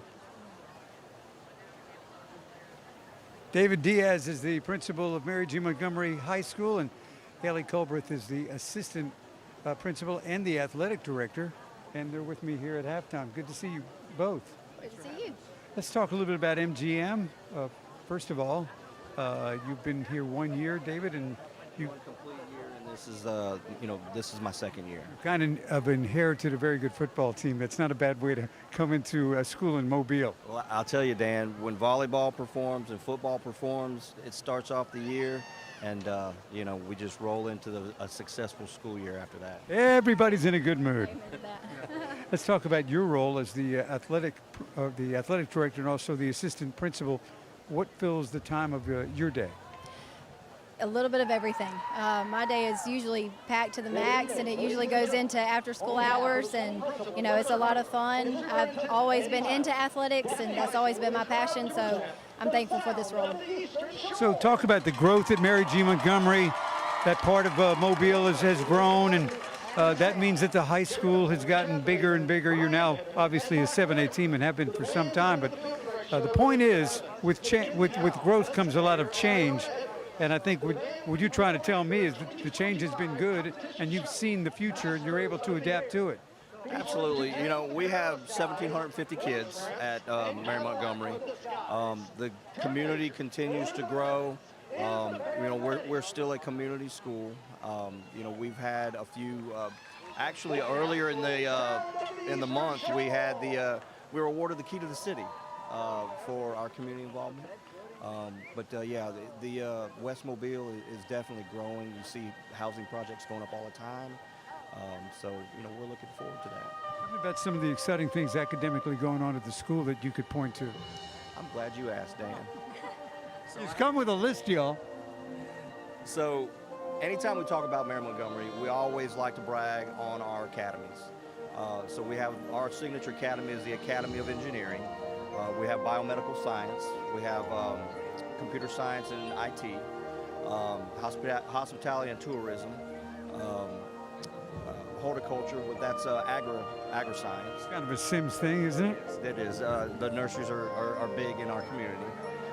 We have business administration and management. So it just gives our kids a chance to get to know, what they're going into, kind of they're one step into the workforce before they leave school. Absolutely. So we have a few things going on at Mary Montgomery where we have our character education program that we introduced to our kids this year. We call it Viking Valor, Honor the Shield. Our parents have great family values. Anything that we can do to supplement that, we need to do for our kids. Tell me about the athletic side, because David mentioned volleyball as well, and that's where you come into the sport, basically, right? Correct. So the success of that program and other programs. Yeah, so we have a new coach this year, Coach Dooley, for volleyball, and she's done a great job. The girls love her, community loves her, and she's just done a really good job building those girls up this summer and just getting them ready for this season. Well, listen, great pleasure to meet both of you. You have a very fine football team. They lead at the half, but just by a little bit. Not by much. And we'll see you guys again very soon. Thank you. Thank you. Go Vikings. You got it. Thanks, Dan. I appreciate it. You got it. Hey, young ladies. Hi. Daphne always delivers these young cheerleaders that look like they've already got the world figured out. They're well educated. They're well cultured. Why don't you introduce yourself to everyone? My name's Krista Burton, and I'm on the dance team. And My name's Bree Thomas, and I'm the captain of the cheer team. talk about Daphne High School, what it means to you. I really really love the culture of Daphne High School. We have amazing teachers that are constantly pouring into the students. There's amazing student culture, so many clubs where kids can just find what they love to do and hang out with their friends. I guess you've got kind of the same thing to say? Yes, I love the community here at Daphne. We do a lot of stuff together between cheer and dance. We really, really love to collaborate on everything that we do. What's the future look like for the both of you? Well, I plan on going to college, hopefully, and I would like to go to the Hawaii Pacific University. Wow. How about you? I hope to attend college as well, hopefully University of Texas in Austin. I hope to major in dance and possibly double major in chemistry. Oh, man, you guys you're very aspiring. It's kind of freaking me out a little bit. These are young students here at Daphne High School, dance team, cheerleader squad, and a great representative of this school for sure. It's halftime, and Daphne is trying, but they're trailing 28-23 right now. Mary G's got the lead. Friday Night Rivals Educator Spotlight is sponsored by UJ Chevrolet, serving Mobile since 1939.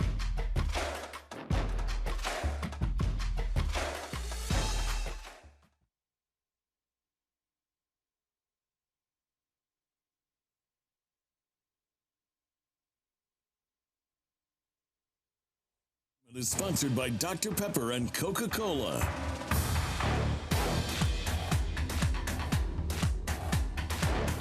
One of the things that resonates us at Coca-Cola United and Dr. Pepper, that correlates between team sports and back into our business is no doubt is teamwork. Just expanding upon that, and it's not something that's natural as you're going through school. It's about you having, your grades being good, doing what your mom and daddy tells you to do. Being a good youth is bringing that team environment together, and it is so imperative that they have, we see time and time again, not that anybody can't be successful in it, but they have a jump start of what a team environment looks like, and everybody working together and pulling together for a common goal, and it just puts them miles and miles ahead.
Halftime 28-23.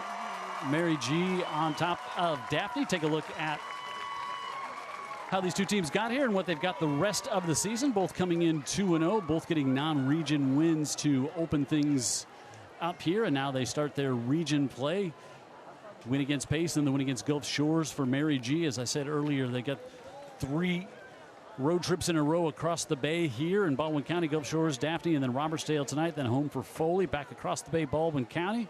Then they get Bryant and Fairhope and Baker and Davidson. Then they're open the last week of the season. So 7A really starting to ramp up for them. And then Daphne, they had their 2 non-region games. Got the win over McGill. That come from behind win at the end of that one. And they beat Pine Forest last week. Tonight's game here on Friday Night Rivals. Then they're at home to Foley next week.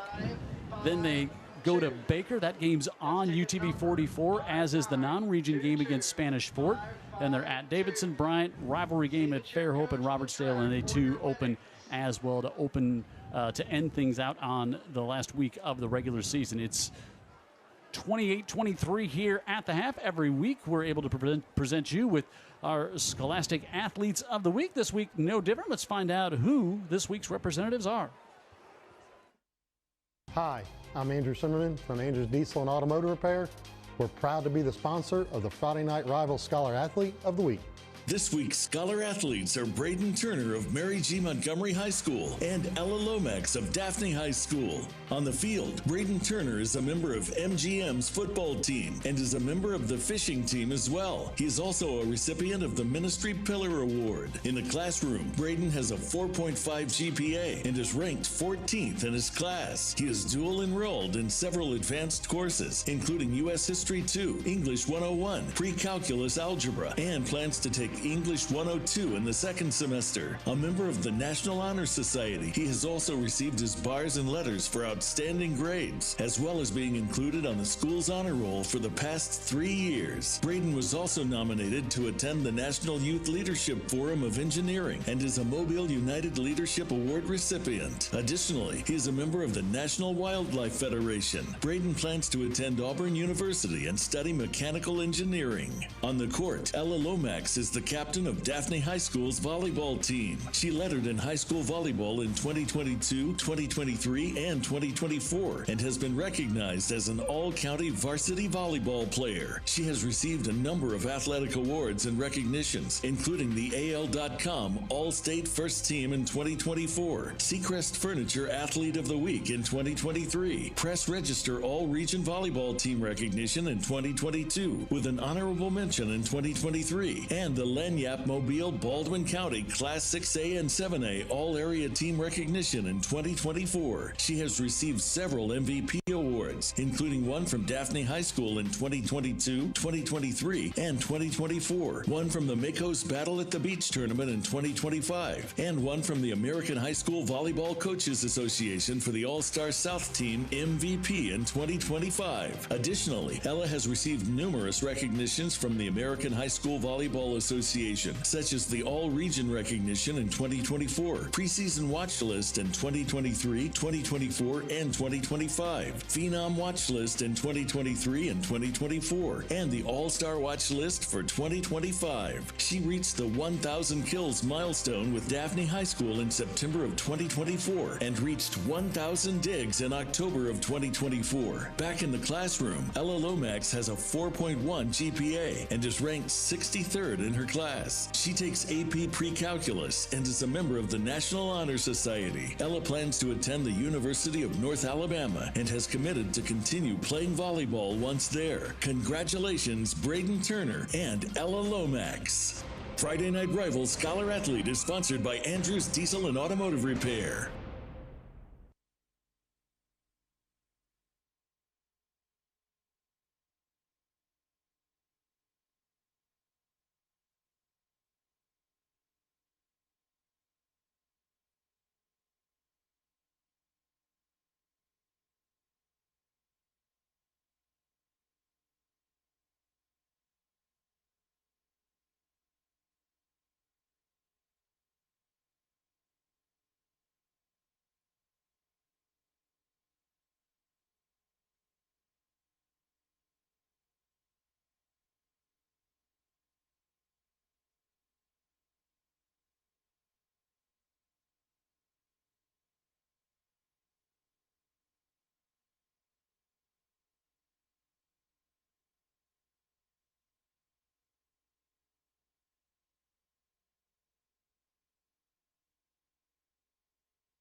Friday Night Rivals here in Daphne. Mary G on top by a score of 28-23. Kind of looked early on like Mary G was maybe going to take off and just run away and hide from this game. They struck early and then jumped out with a big lead, but second play from scrimmage is really what kind of started this thing as they move Jakenyon Allen to that wildcat, and Allen goes 64 yards untouched. Yeah, when you look at the second play from scrimmage and it's that easy, you're thinking, oh, wait a minute now.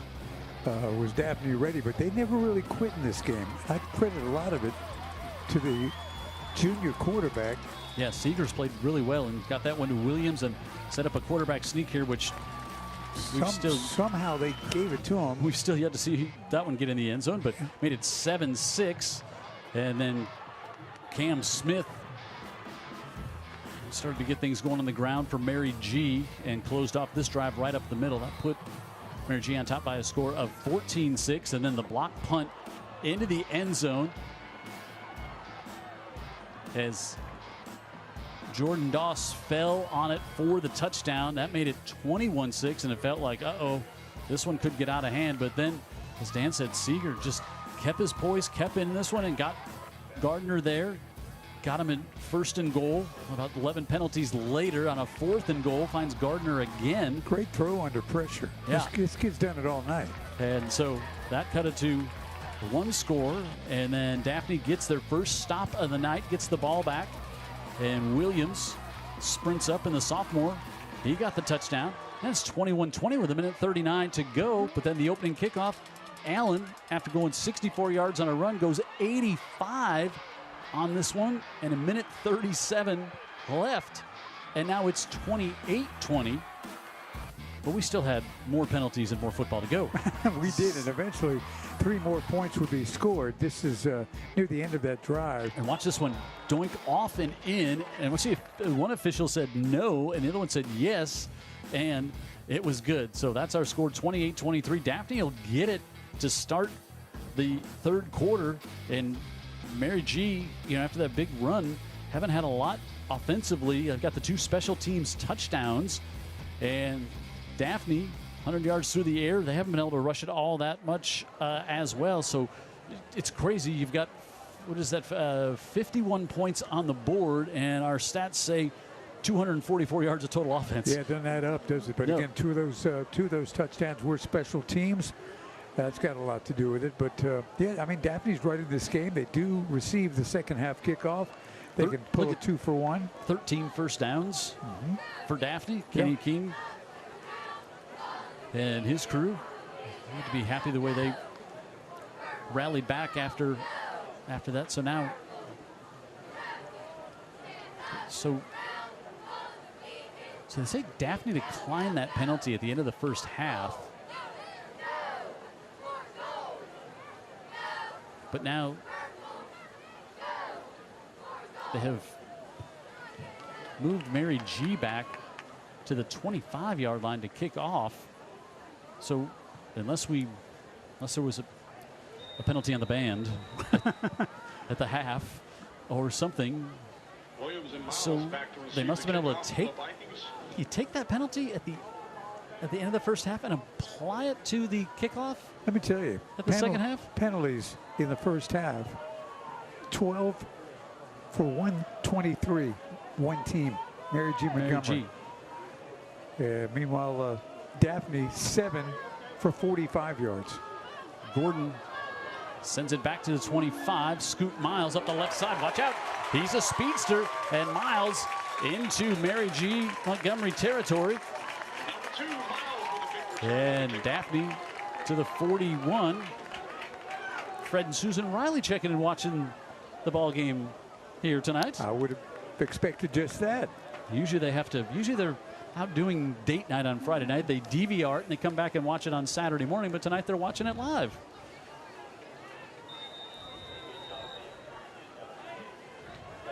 So here come the Trojans again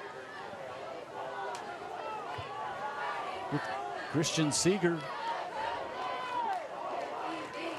at the 42-yard line to open things up in quarter number 3 here on Friday Night Rivals. Johnson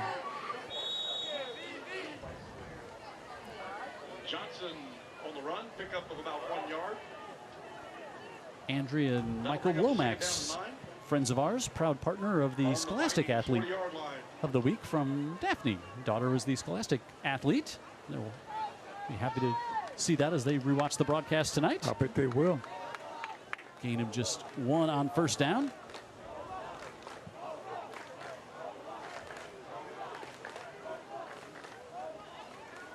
Seeger again looks to his right, wanted to go to Gardner, instead tries to get it off to A.J. Blakeney. Blakeney was back there in coverage with Skylar Bush. And little behind him on that one, Jim. Yep. He's been accurate all night. It's a little bit off on that one. And the accuracy, we talked about coming in, he was completing 68% of his passes, but the decision making leading to that accuracy, it just does not put the ball in harm's way. No, he's made the right move every time, with his feet, with his arm. 3rd and 9 here for the Trojans, just underway in the 3rd. Seeger again with time over the middle, able to get that one off, and Williams pulls it down, but he is wrapped up immediately and brought down by Carson Hedrick, the senior safety of this Viking team. Big, strong, good-looking athlete in Hedrick. Watch him. He can't wait to. He was waiting on that one. Yep, gets Williams, and from the 37, the Trojans will quick kick this one here, and Chandrell Harris takes it at the 5, and Harris stutter steps, was trying to set up his blocker there, and he's brought down by Johnson at about the 13. So, boy, the sideline crew on the far side had the down marker listed at 3rd, and it was 4th down. Could have led to some confusion on the field, but the quick kick, good quick kick there by Seeger to chase Harris back inside the 10 to pull that one in. And Mary G will start at their own 13. Vikings to take over first down deep in their own territory, ball on the 18-yard line. Trojans looking to get a big stop here. Let's get behind them. Let's get behind them, make some noise, Trojan family. So now Mary G with some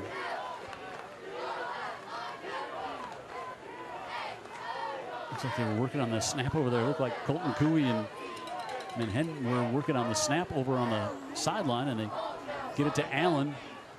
And Allen on the toss spins up for about 8 up the far sideline. And you know, Manhattan and Cooey, the center, working on the sideline over there, still doing snaps, because I bet they looked up and saw that the stick said 3rd down. The digital stick said 3rd down. You were talking about that and saying there could have been a problem. That might have been one of them. Yeah, so they were late getting on the field. But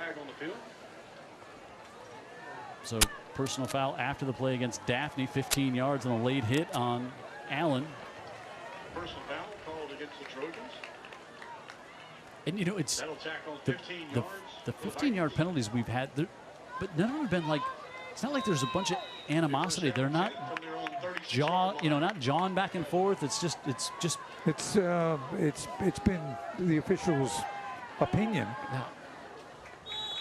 Across the 40. Number 7, Pham leading the tackle of host of Trojans. There's Cam Smith, and he'll He's pick up. He's had a good game. Yep. 6'1", 215-pound junior running back.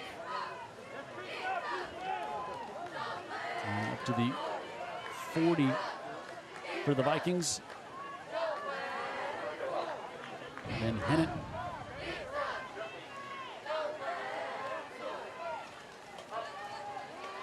Back to Smith, bounces it to the outside, and he'll get wrapped up to the 45. Going to bring up 3rd and 1 for the Vikings. Williams on the stop. That's going to bring up about a 3rd down and spot. Going to be about a 3rd down and short too. Let's go on our feet, fans. Let's make some noise. Smith stays in there. Tailback, and they go right to him, but he slips just as he got the handoff, and then coming in there was Stevie Allen, and he's going to lose 3 and bring up 4th and 5. And watch, Allen was there just as Smith lost his footing. Yeah. Combination of both things, right? With the Daphne, it often is. They love the blitz. They love the pressure. And this time it really pays off in a big way. So 4th and 6 from the 45. They went on a hard count. Last time on 4th down, we were able to get Trey Kyles to jump offside. That's a good point. This time on 4th and 6, they'll go for it. Fires it right at the sticks and lunging forward and able to get the first down. Broughton, I believe that's his first touch tonight, had the one drop in the end zone. Yeah.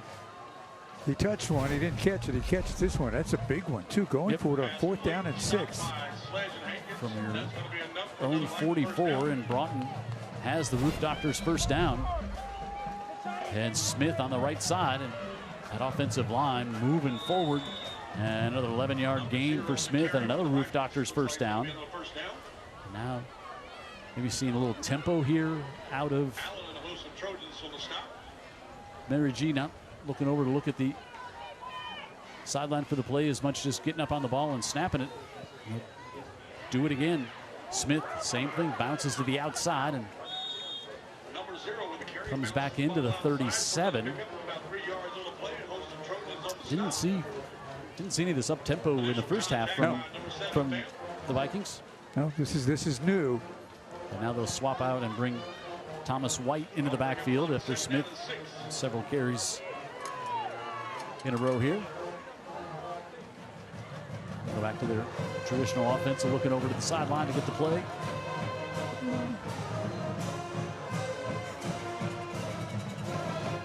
Thomas White on the right side. He's got a first down and a bunch more up to the 23-yard line. Gain of 15. And almost looks a little bit like maybe this offensive line of Mary G was challenged at halftime. That's a very, very good point. Probably very true. And tell you what they're doing too, especially going forward on 4th down and getting that. It's a hot night. They're wearing down Daphne's defensive line a little bit too. Yeah, boy, they had something planned there, as they had big offensive linemen split out to the top of the screen as a wideout like Panay Sewell from the Lions last year.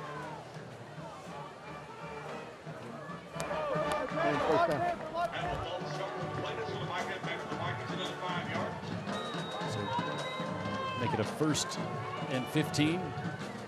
Jaden Chapman, the big tight end, checks in there, and now give it back off again to Thomas White, 6'0", 215-pound senior running back. Just big at all their skilled positions. I agree. In Sims. 6'2" corner, 200-pound safety, two 200-pound safeties. 6'1" wide out, 6'5" wide out, 6'1" wide out. Oh, and the 5'7" guy looks like he shot out of a cannon every time he touches it. 6:55 left here on this drive that started back down at the 15, I believe. Now the officials take a timeout for. So I guess we'll take it with them. 5 minutes gone by here in the third. Mary G on top, 28-23, driving down near the 20.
Friday Night Rivals is sponsored by Dr. Pepper with the Coca-Cola Red Zone, the Mobile County Sheriff's Department. Join Team Sheriff today.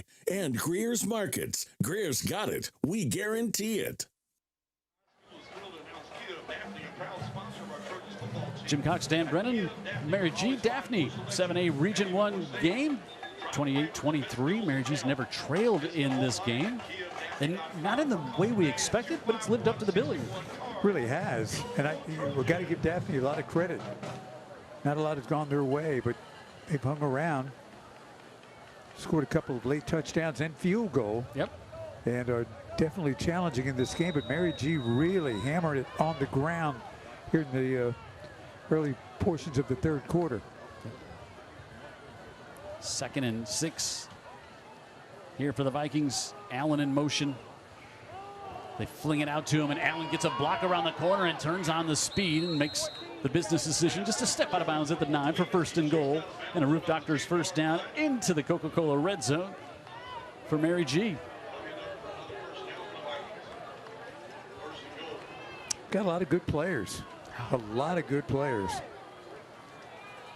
Including that young man, Jakenyon Allen, 2 touchdowns on the night.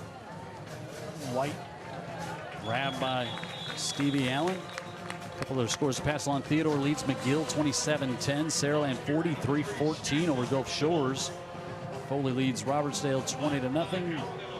28-16 Citronelle over Faith. 42-0 Baker over Davidson in a 7A game. Washington over St. Luke. Spiger leads LaFleur 28-0.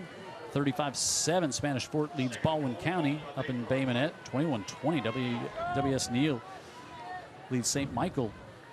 We'll be about 4 miles up the road at Spanish Fort tomorrow, next week. To the end zone. Broughton, can he hold on to this one? I mean, can somebody make a call on the field? Okay, no one has made a call. There's a flag on the near side, but he caught that for a touchdown, I thought. I mean, we still have yet to get it. Like, it looked like he caught it. They were wrestling for it. Caught and went up. Holy. Illegal formation, more than 4 in the backfield, 5-yard penalty, replay the down. Still not sure if they thought he caught that one. Thought he did. Usually you call it a touchdown. You look at the official. You look at the official. Say, can I get a sign one way or another? So it'll be 2nd and goal back at the 14. There's one thing Zach Golson's not going to be crazy about at all is all these penalties tonight. I was not expecting that. No. Allen and Broughton line up to the top of the screen. White in the backfield with Menhennet. Menhennet looks for the same play. Wants to go up top, and that one just too far.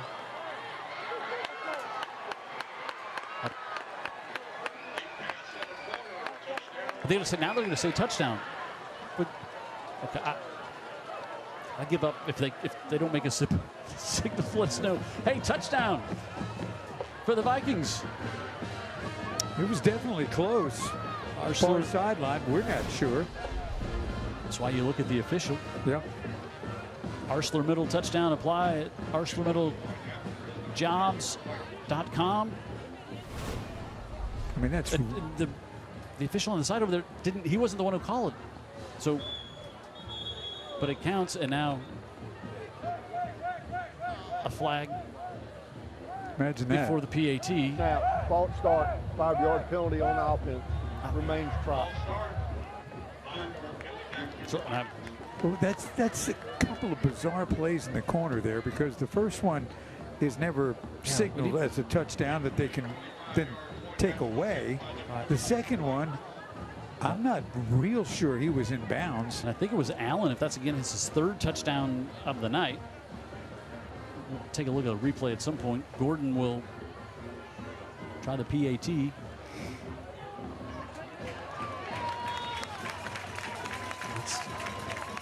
No good. We know that one. And Zach Golson a bit exasperated over there, 34-23. Let's watch here. So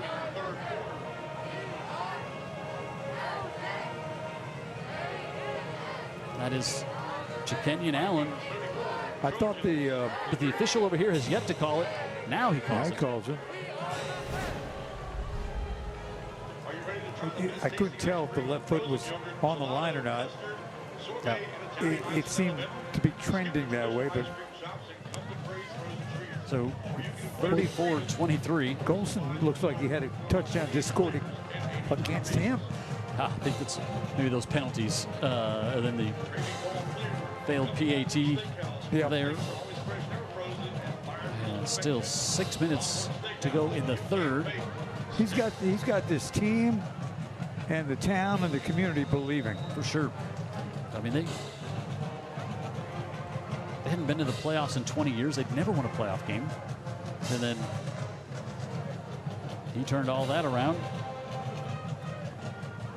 Of course, back in 2023, they lost in the semis to Central Phoenix City. They were unbeaten up until that point, went 12-1 on the year.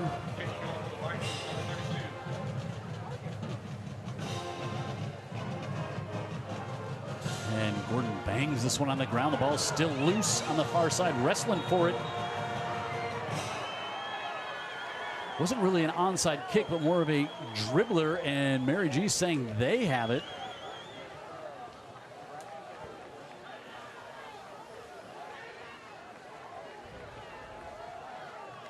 And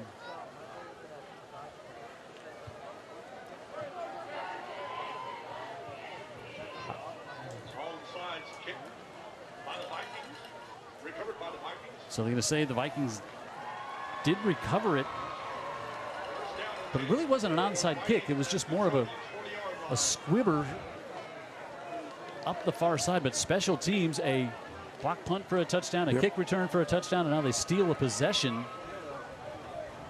And he couldn't. I was wondering if the Mary G player recovered it, if he was not already on the side, on the out of bounds on the sideline over there, because he was really close. Wow, this has been a challenge. There's a lot of words we could slide in there. And this one knocked down, but this penalty on this side of the field. And pre-snap against Mary G. We are halfway through the third period at 9:31 on a Friday night. Illegal formation, more than four in the backfield, 5-yard penalty on the offense, remains first down. First half ended at 8:42. That was the exact time the ball doinked off the upright and in for that field goal.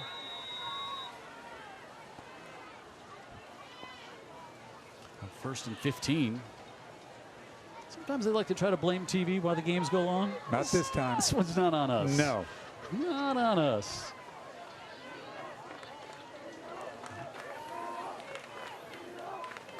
First and 15 for the Vikings. And Hetton throws that one over the head of Breeze Brown. First time they've looked his direction. Another 6'1" wideout. Second and 15.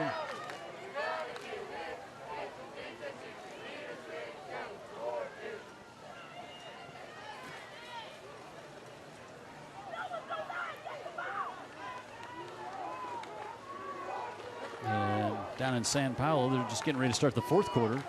Chiefs trail the Chargers 20-12, and they give inside. No room there for Cam Smith. They're going to bring a third and long. And I mentioned that game starting the fourth quarter, the NFL game that started at 7 o'clock. Not straight up at 7 o'clock, probably, 7:12 or whatever, somewhere like that. That game's already in the fourth quarter. And we are nowhere close. No. This is going to be, I don't know if it might be the longest game we've ever done. 26th year. And we've had, including some that had like a 45-minute delay in the middle of them. 3rd and long. Manhattan pressure coming. He's being buried coming off the edge. Malik Franklin. He's got his 4th sack of the season. And Mary G pushed all the way back, and their punt team will come on. And Daphne going to get the ball with a chance to take the lead. They have been very resilient tonight, Jim. When they have when they have you in the spot where they think they can come get you, they will bring numbers. And Franklin is beating his man off the edge. Just came and got the sack. 6'6", 250-pound senior.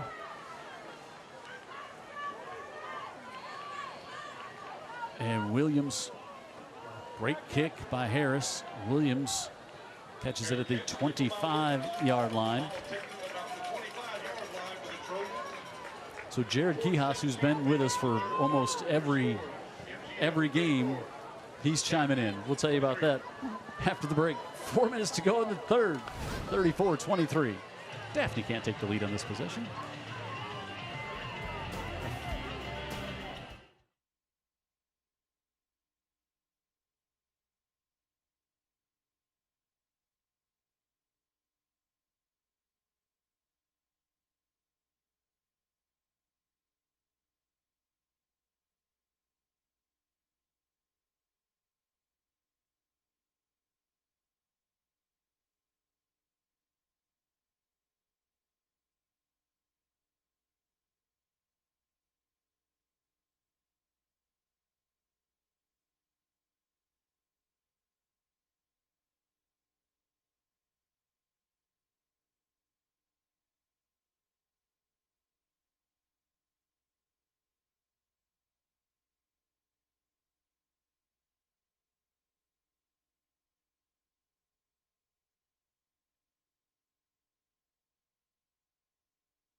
(34-23). Billy, he's been to a lot of games here at Daphne, big supporter of the Daphne Trojans, longtime supporter. And he was smiling at that big sack there by Malik Franklin. And Daphne, I inadvertently said, could take the lead. I kind of forgot that Mary G had just scored that touchdown, so that's it. But Jared Quijas, who's been with us for almost all of our games, you know, there was that, you know, suspended for, you know, a few games, you know, whatever. But he said, I don't think we've ever done a game where we didn't even start halftime until 8:45. Right. Like, I agree. Just starting with that, and now, again, I don't want to harp on it, but it's been a long one here tonight on a very warm evening in Daphne. Trojans from their own 26. Seeger rolls out, heaves this one into double coverage, and it's incomplete. That was Devin Petway, the linebacker, back there in coverage. Trying to get it back to Gardner, and you see the arm strength there of Seeger. And Petway closing in on that one. 2nd and 10. He's got all the skills. Yeah. But I think both of them are really impressed with his poise and his head. Alcius on the right side. Some pressure in the backfield slowed him down enough, and then he'll get maybe a yard as Petway in there to make the stop. Again. And 3rd and long coming up for Daphne. Daphne down by 11 here as we're inside 4 minutes to go.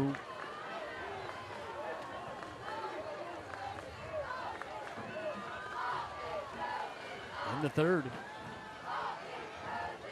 Seeger dumped it off inside, able to get that one to Johnson, but Johnson with a big hit knocked down by Jordan Doss, who's got a touchdown after the recovered block punt in the end zone. Comes up with a big hit here tonight, and Daphne's going to have to punt this one away at 4th and 2 from their own 34.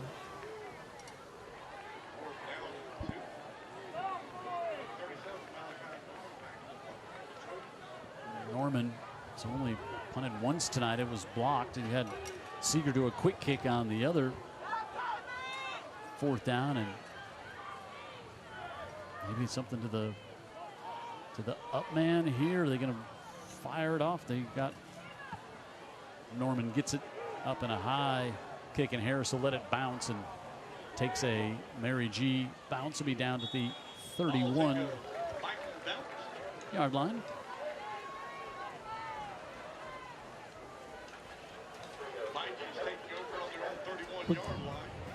And we'll take a break. Mary G's got it back up 11 late here in the 3rd.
Closed captioning for tonight's game is exclusively sponsored by SA Recycling.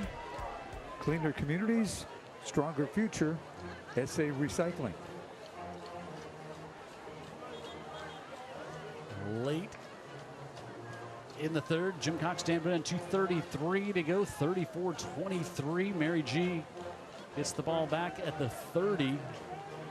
Now Daphne needs to stop here. All of a sudden it's a 2-score game, and now another score could really put some pressure on the Trojans. That one broken up, trying to come to Allen. Daphne read that one really well. Yeah, instead of taking on the block, they took on the blocker, and they spoiled all that out on the corner. 2nd down and 10. Vikings on their own 31-yard line. 2nd and 10 here for the Vikings.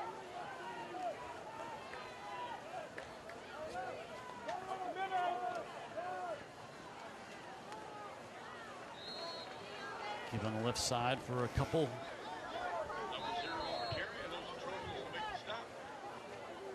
And 3rd down coming up as they peel off from the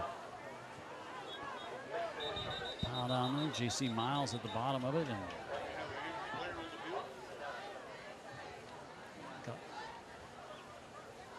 think that was Stevie Allen, who's a little banged up on the play, so he'll come off for a breather.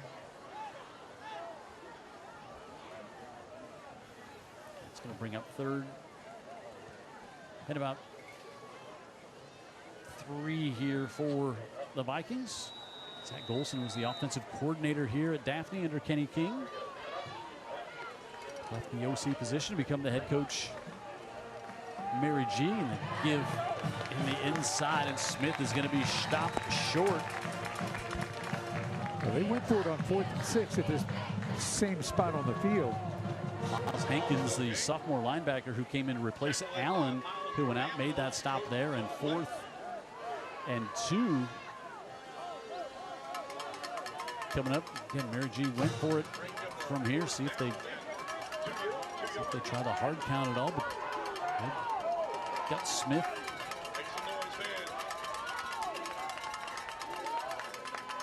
In the backfield, they were maybe trying to draw off. See if they'll snap it here. Play clock at 5. See if they'll snap it. They do.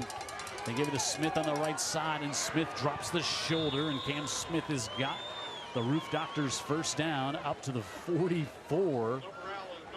Big fourth down conversion there for Mary G. Yeah, huge. And they played it out, almost had the play clock expire.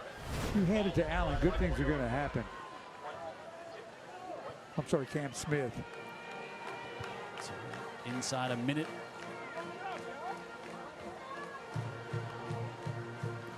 White replaces Smith, and Cam White will push the pile out toward midfield. Then he'll get 5 on first down, and down to a half a minute left here. They're going to have to snap it one more time, Jim. Yep. We say just once. Could be a flag, could be a stoppage, it's clock. Now looking to go up top. Manhattan hangs that one up there. It's deflected in the air, and unable to hang on to it was Allen. So second down, they take the big shot there as E.J. Williams and Kenyon Allen back there. Two spectacular athletes going one-on-one. So much speed for both of them. Actually, that was Jaden Lee back there in coverage.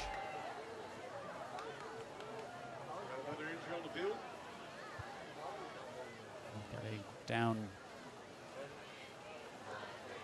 Trojan.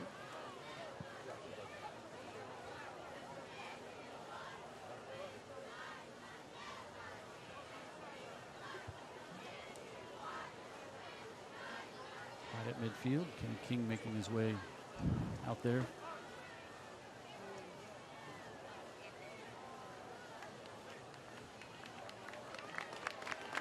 That's the eighth grader. Yeah. Trey Kyles. And if you're just joining us, 6'2", 220, eighth grader, 13-year-old. None of that makes sense, does it?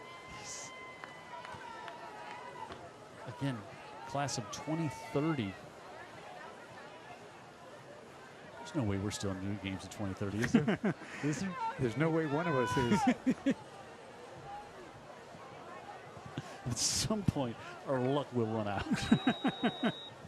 Or our life. 26, One of our lives will run out. 25 years and 3 weeks into it, and we haven't come up with snake eyes yet. And now we're going to count players on the field and say there's too many.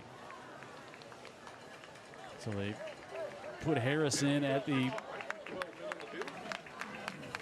Wildcat. 12 men in formation, 5-yard penalty. Replay the down. I mean, he didn't even drop a flag. Even the officials are, well, he did drop the flag. I just missed him. But the count that was going on after he dropped the flag is what made me a little. You should have that before. And you said they're going to have to snap it one more time 3 minutes ago. 17 penalties in 3 quarters for Mary G. Montgomery. And there's still 8 seconds left in the third. Yeah, let's not overlook the final 8 seconds.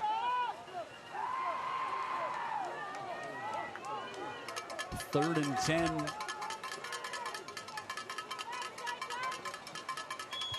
For the Vikings. And a timeout called for by Mary G. Timeout called by Vikings. So we'll keep it here with just 8 seconds left. Yeah, so next week, Dan said we have 4 miles up the road, back on the hill. Saraland and Spanish Fort will match up. And the Alabama High School Athletic Association. Saraland was rolling big over Gulf Shores at last check. Theodore has beaten McGill 27-10. Saraland beat Gulf Shores 43-14. Again, these are finals. We have 8 seconds left to go in the third in this one. Washington County leads St. Luke's 34-7. Viger over LaFleur, 43-0. Now St. Michael rallying, and they're on top of W.S. Neal. They were trailing. Now it's 43-29. The Cardinal, Bayside pounding Orange Beach 35-6. 42-6 will be a Christian over Satsuma. Hillcrest Evergreen leads Cottage Hill 34-26. Baker beats Davidson tonight 42-0. Blunt beats Murphy 32-0. Blunt's first win. Williamson last night 64-9. Beat Alberta. Spanish Fork 42-7 winners tonight. Here we go, 3rd and 10. Jeremy Menhen.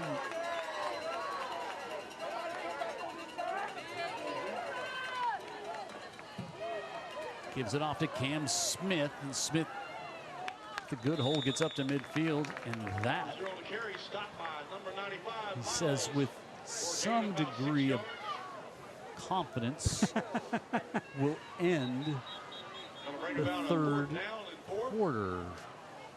34-23 through 3 here in Daphne, and we'll come back and head to the 4th quarter here on Friday Night Rivals after this 7A Region 1 matchup. Mary G looking to go 3-0 on the year against the 2-0 Trojans.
Ready to start the 4th, 34-23. Mary G on top of Daphne here on Friday Night Rivals tonight in Daphne. Jim Cox and Dan Brennan. And, we expected this to be a big playoff atmosphere. Like, we've got that, but, like, been a lot of sloppiness all over the field by everyone on the field. We didn't expect that tonight. Yeah, 17 penalties by Mary G alone. That's a lot to swallow. We're swallowing hard. But let's see what happens in the 4th. Yeah, and Daphne's got to get a stop. Because if they fall behind another score, they're going to run out of possessions here in the 4th quarter. So 4th and 4 right at midfield. So if Daphne could get a stop, they'd have great field position. Mary G took a timeout right before the end of the 3rd quarter. They give it off to Cam Smith, and he's going to be short. He is going to be stopped short. And Daphne's going to get it back at their own 47. And it looked like Smith was going to be able to cut it back to pick up the first down, but then got hit up high and comes up a yard short. Big play by the Trojans, turning over on downs. And Daphne Gets great field position to start this one. They'll put it officially at the 48.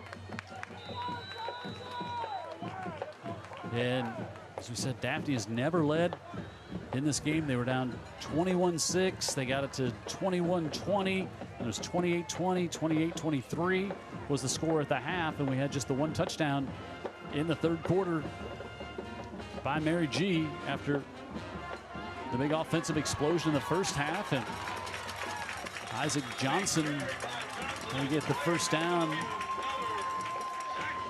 up to the 42 of the Vikings. This little guy kind of hides behind the big lineman. Shifty as well and tough. He gets 10 plus, first down. Good sign for Daphne to get those yards on the ground. Seeger, it's right side, able to get that one on a little in-cutting slant. Carson Leverett, his first catch tonight, third on the season. You know, no matter the junior. I'm sorry, Jim. No matter the situation, Seeger's been just so accurate with the football all night long. He's not missed on many and could fit the ball in a tight window as he did there with Petway in that big frame draped all over Leverett. Picked up 7 on first down. Johnson back in the backfield, and they'll dump it to him there, and he drops it. Ooh. Yep, that was going to be another first down.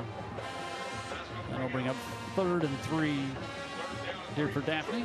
They're finding the holes. They're finding the open receivers.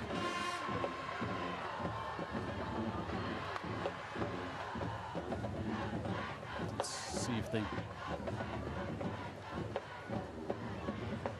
okay on the play clock. Yeah, see if they'll keep it on the ground with Johnson here, or they just like Seeger to make a play.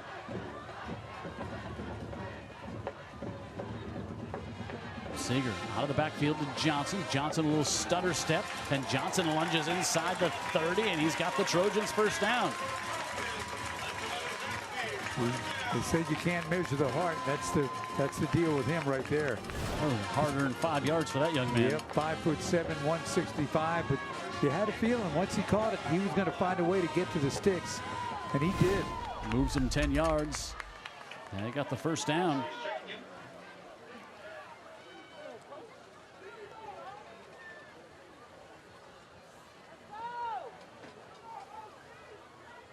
And bring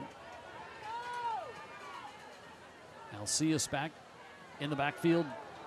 Zip to the near side, and Scoot Miles is wrapped up immediately, trying to drag forward and wrestle that one out of his arms, attempting with Skylar Bush.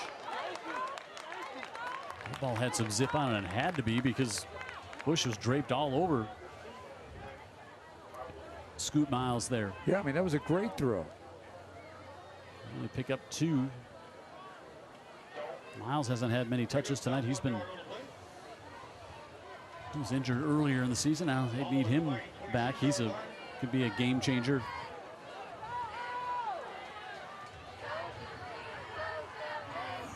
Second down, and they'll put Seeger out and go to the Wildcat with Williams. Williams hands it off to Alcius, who tries to go left and right, and be dropped all the way back at the 30-yard line. Drake Manning, the senior, makes the stop, and Alcius going to lose a handful. It's going to be 3rd and 11. Manning, one of their linebackers, comes from the inside and rips down the ball carrier. Good play, Manning. Yeah, you bring the wide out in, put the quarterback at the wide out position, and defense is like expecting this one to be a run all the way. And now 3rd and 11 in 2-down territory for the Trojans. Seeger floats it to the near side. Gardner goes up and he makes the catch, and he's got the first down at the 16-yard line. Pick up of 13. Yeah, a great throw by Seeger, and they're in the Coca-Cola red zone, but Gardner with that big frame goes up and pulls this one in. Wow, just dropped it right over the 6'2" Petway. Kind of one-handed it a little bit too. from the 16. Seeger keeps it now. He scrambles back, going to have to get rid of it, throws that one away, and that might be intentional grounding. There was not a receiver around him, I think. Oh. Zach Golson was all the way out in the field calling for that. I mean, good job by Seeger to throw that one away, but he may have got away with one there. But there wasn't a receiver. Was he outside the tackle box? He scrambled around to his right and then back to his left. I'm not sure. Maybe that was the consideration.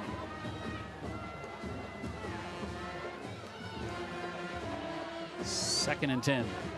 Blitz coming. Now they try to set up the screen. They do. Alcius on the left side. He's in for the Trojan touchdown.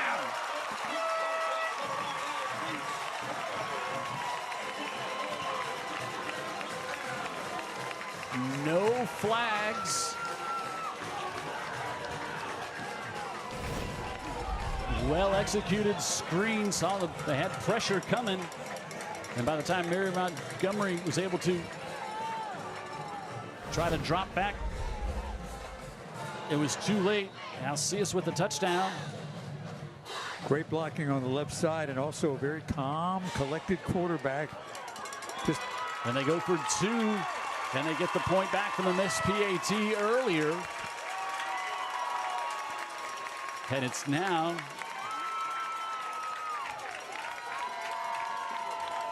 it should be 34-31. They just got a 2-point conversion. It should be 34-31 as they do the direct snap. How to deal water buckets, swinging gate, whatever you want to whatever you want to call it. But it was the touchdown that got them back in this one with 8:25 to go. The screen, Jameer Alcius, and the pass from Seeger, and Daphne now just trails by 3 here in the fourth.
Friday Night Rivals is sponsored by Andrews Diesel and Automotive, proud sponsor of tonight's Scholar Athlete of the Week.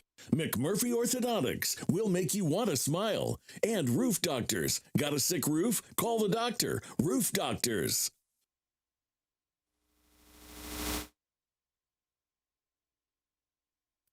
Friday Night Rivals is sponsored by UJ Chevrolet, serving Mobile since 1939, and ArcelorMittal Calvert. Apply now at ArcelorMittalCalvertJobs.com. So 8:25 left. So yeah, if you're just tuning in and you're like, wait, there's no lightning. There was not a rain delay.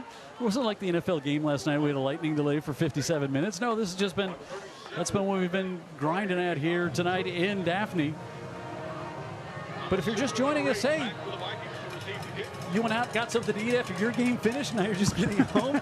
You still got 8.5 minutes of football left here. Jim Cox. A really competitive game, too. I mean, hats off to Daphne, who fell behind by a couple of scores, and they've responded. So 8:25 left. Daphne got the 2-point conversion. This one bounces dangerously. Petway grabs it, and Petway up to the 32-yard line. And so, you know, you can kind of almost feel this is like Daphne just kind of thinking like,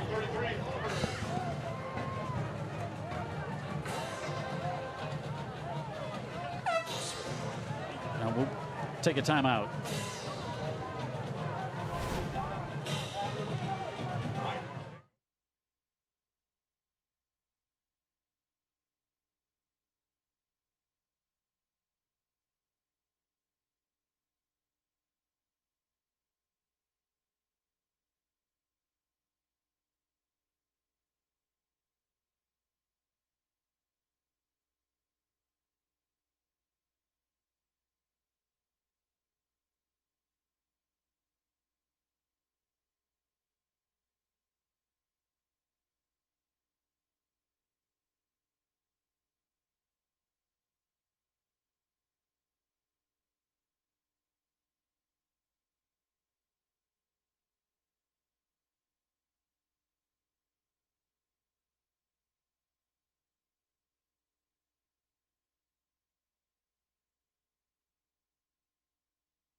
You might give me a ride to my car. All right, 34-31. Jim Cox, Dan Brennan. Still here in Daphne. 33-yard line, and Mary G has the ball with a 3-point lead. And Daphne battling back in this one. Cam Smith pulls ahead. I was saying how like it's almost like Daphne's got to have that feeling. All right, they just let us hang around and hang around and hang around. Now we got to go grab this game. Yeah, I mean, why not? They've done a better job of getting some stops here in the second half. It was 28-23. They've shown that if they have the ball, they're a threat to score. And look, we have a penalty. 15-yarder personal foul against the Trojans. Yeah, with the dust up, might have been Stevie Allen, somebody in there. If these two teams didn't know each other so well when the game began, they do now. And there is a little animosity on that field as we speak. I'm sensing a little animosity here in the booth. Yeah. Hey, I mean, who knows what time they'll get back to Sims after this game. They're going to go there back to Sims. First down for the Vikings. Right side, dancing it to the outside is Thomas White. And White's going to have a first down to the 40 as he picks up 12 on that one. He's had a good game, too. He really has. I mean, how about that? Just number 2 running back comes in, 6 foot, 215 pounds. He good looking tailback coming out of there. He'll take it again and push the sticks forward in a game like this. You know, he's got fresh legs too, which is nice. Just not as worn out as the other players. He's got me beat. Yeah. Officials they have some ice down the rotator cuffs from throwing so many flags. Second and 2 coming up here. Still lots of time left here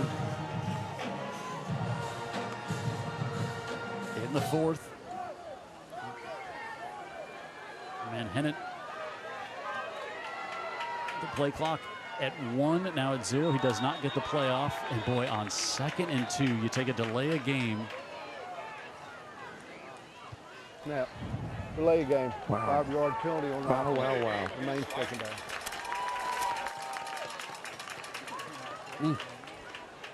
And it was just off a running play too. It's not a, sometimes you see that a long pass play goes incomplete and everybody's trying to hustle back up and maybe things get slow, or This was just straight off a run. They may crack the 20 penalty barrier. And I guess it's not a barrier if you crack it. White to the outside, and White going to be wrestled down, but he's going to get the first down. So 2nd and 8. He's going to move it inside the 30 and down to the 29. He's a really nice option to go to if you have to give Cam Smith a breather at any point during the game. I think the chance Wiles is still up watching this game. This is late. Coach Riley, he might be already gone to bed. I'm not sure he's still with us. He was on the sidelines for games like this. He had no choice. Well, they went 6 weeks without throwing a pass in their games one year, so their games went much quicker.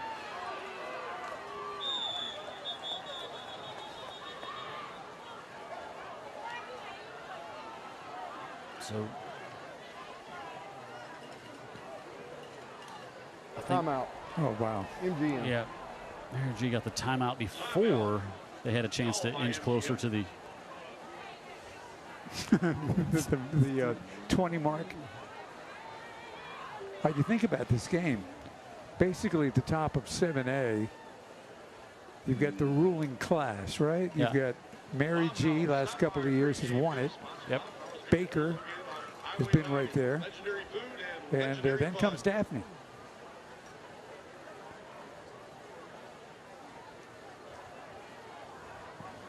So Daphne trying to rearrange things here. Hey, stick around. You've hung in here this long.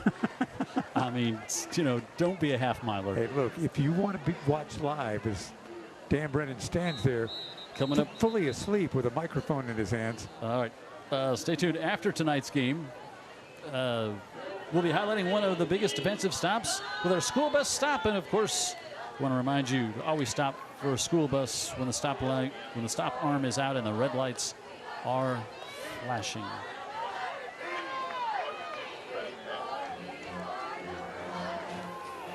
First and 10. And they bring Cam Smith back in, and Smith's got some room on the left side.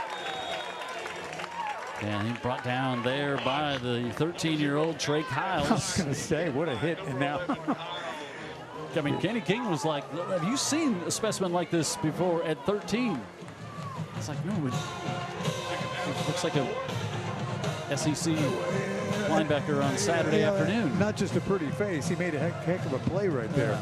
And Kenny King has seen a few defensive players in his day, Kenny right? King has played the position in the NFL. You got a 74 jumping off sides for Mary G. Prior to the snap. False start, 5-yard penalty on the offense. Can't you just write off some of these penalties to youthful exuberance? Look the other way. I don't think that's the play clock. You're just kids playing a game. It's not junior tackle at Mims Park at 8:15 on a Saturday morning, Dan. Oh, it's about to be 8:15 on a Saturday morning.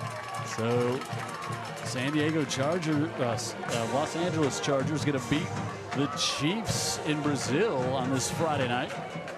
2nd and 8. Here in Daphne. And falling down, but getting the handoff to Smith. Gets up to the 21. Going to bring up 3rd and short.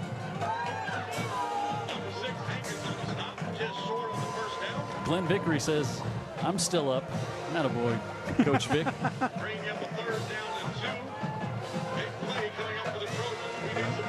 3rd and 2.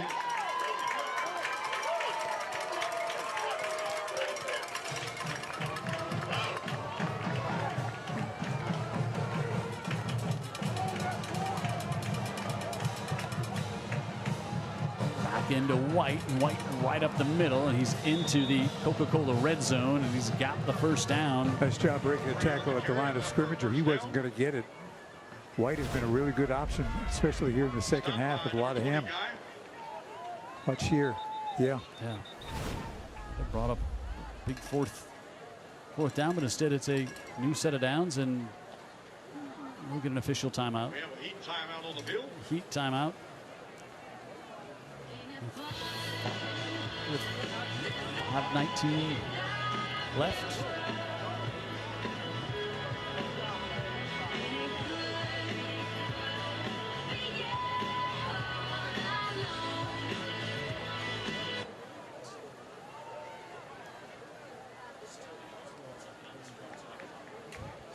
So next week we go.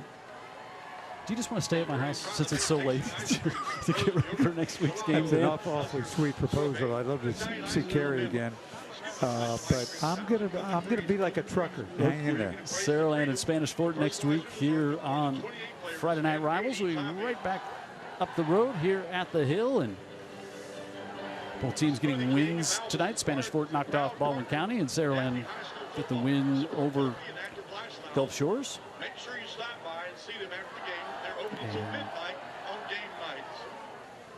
Zach Golson would love to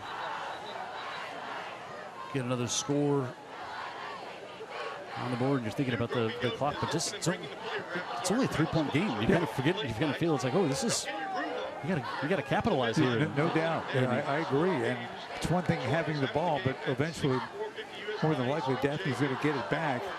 It'll be a matter of how far are they down. 3, 6, or possibly 10. Math is hard at this time of the evening, Dan. Math is hard at this time of the evening. I'm with you. They're now trouble with the handoff, and Manhattan will be driven back as Franklin was in there. A little miscommunication between Thomas White and Manhattan. They lose 2, 2nd and 12. Let's go, fans. Let's make some noise. Carrie texted me and said, "You're welcome to the spare bedroom, but you'll have to share the cat with the bed boots." I mean the cat, the cat boots. Yeah, Boots is the cat. So Daphne brings some pressure.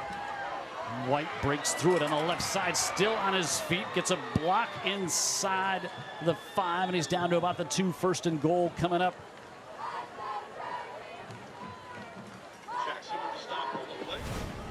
Oh boy, they start stacking the box here, and they brought a little extra pressure. And I was a little worried about how White, he looked like he landed a little awkward with his leg caught underneath him there, but it looks like he's all right. He stays in there.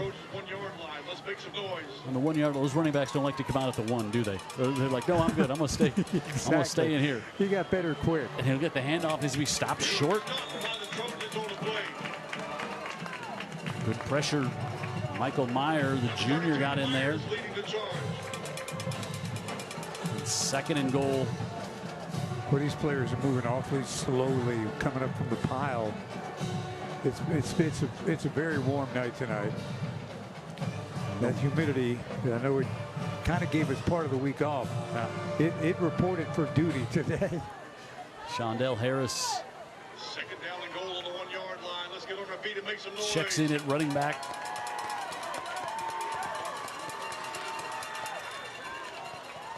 And they'll give it to him, and Harris puts his head down and falls forward, and he's in for the Viking touchdown.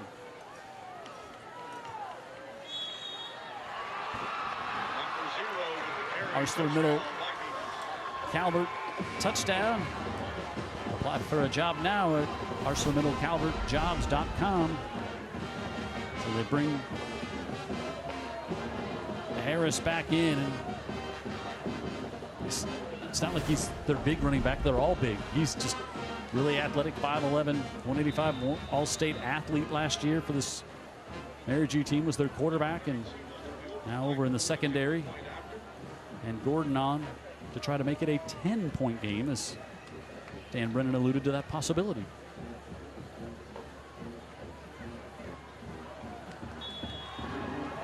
And he does just that.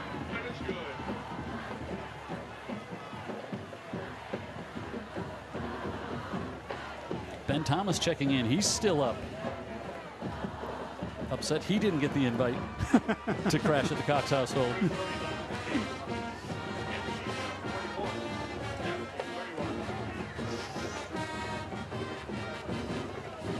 Daphne will get it back and need a quick score, and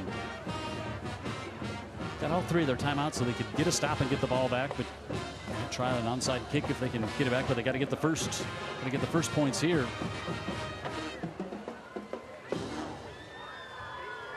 You know, you can judge a program and its popularity in the community by seeing what kind of a crowd they draw for a road game, and a lot of the community of Sims, even though on UTV 44 tonight,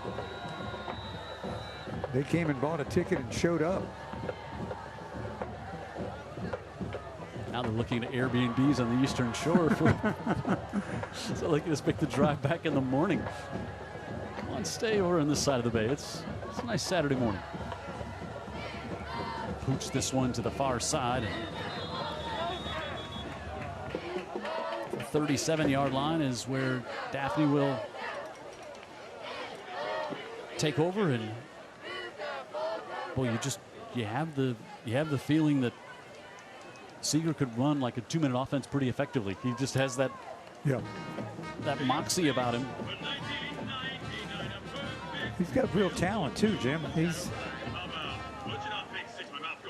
been good all night. 18 for 27, 155 yards. First and 10.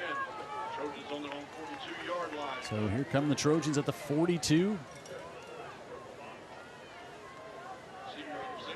Seeger's also thrown 3 touchdowns tonight.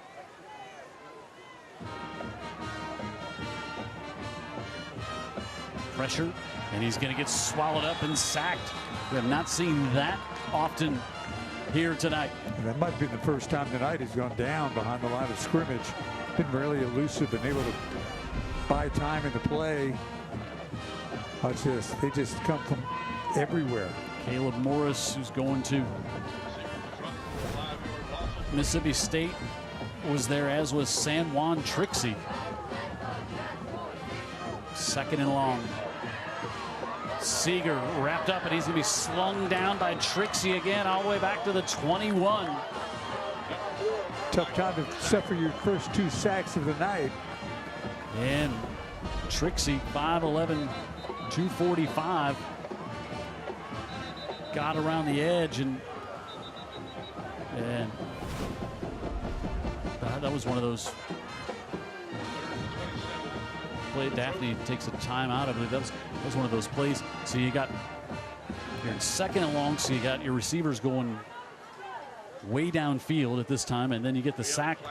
Everybody's got to run all the way back with the clock running, but there was a flag. I thought Daphne took a timeout, but instead it's the flag. Flag was back at midfield. I think maybe defensive holding or. After the play, unsportsmanlike conduct, half the distance to the goal, penalty on the offense. Down count, 3rd down. This drive started at the 42, and they are back at the 13. They moved it. They have moved it all night. Yeah, so it's like 3rd and 39. That's the 9th. That's the 10th penalty on Daphne. A lot of 15-yard varieties, too. A lot of big ones. And also for Mary G, they're at 19 penalties, 158 yards. Seeger, that one's dropped. And now it's going to be 4th in the ball game. Good boy, just kind of came unrattled here on this last drive.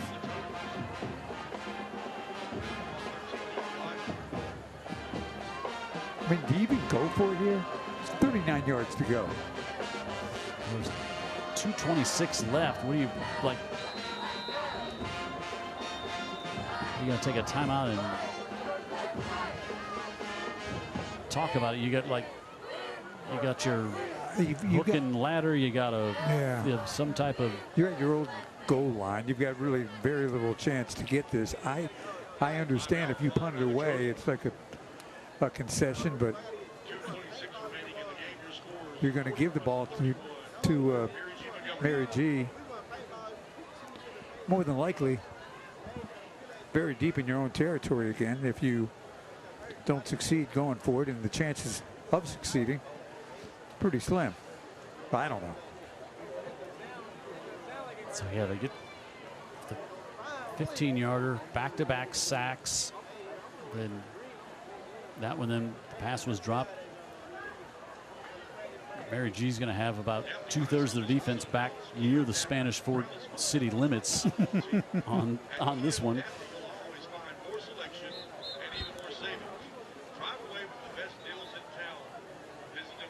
We'll see what Daphne has. Yeah, you hadn't done a lot of installs for 3rd and 39. No.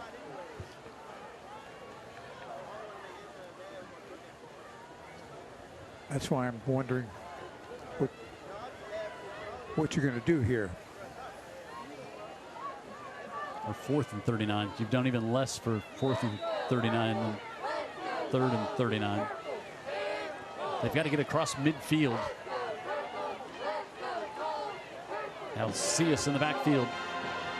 Come to this side, and they're looking. Williams tried to do the hook and ladder, and the ball comes loose at the 18, and Mary G gets the stop with 2:15 left and a 10-point lead, and they get it at Daphne's 18. You just got to trying anything, but yeah, I mean, you have a play for that particular situation, and you give it a shot. Alex Page, the defensive coordinator for Mary G, had his defense ready for that and had him excited to greet him coming off the field. All-state player at Prattville, all-conference player at South Alabama. Yep. I don't know if they've retired his number or not, but he had a great career there. Super high motor. Oh like my gosh. Super high motor. Super highly productive.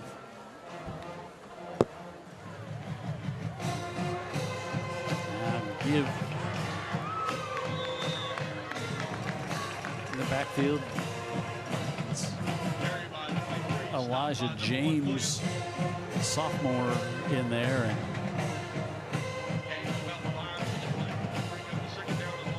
Daphne not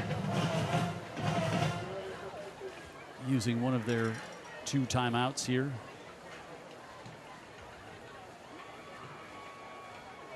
So they can snap this one at about 1:30. You can't just kneel down, but they could get a first without a touchdown, and then they could take the knee. James, the sophomore. See, this is where the official, you get over there and the mark looks close, and you're like, yeah, let's mark it for the first down, so then we can just take a knee and get this one. Coming up at the end of tonight's game, we will have our Dr. Pepper one-of-a-kind player of the game.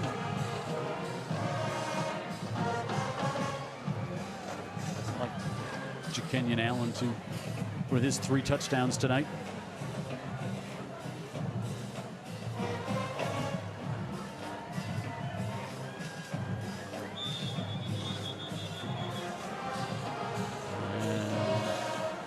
Prior to the snap. False start. 5-yard penalty on the offense. Remains 3rd down. But they did let a few extra seconds run off the clock down to 37 seconds. So yeah, this is where the officials need to, like, whatever happens to this play, they need to be very slow on spotting. You can be slow on spotting the ball to let it get underneath 25 seconds for the play clock, and then we don't even have to take another snap on this one, which is what everybody would like on both sides. There might be some Mary G fans are saying, hey, let's roll them a little more. Let's put more points on the board. Get the attention of the voters in the writers' poll.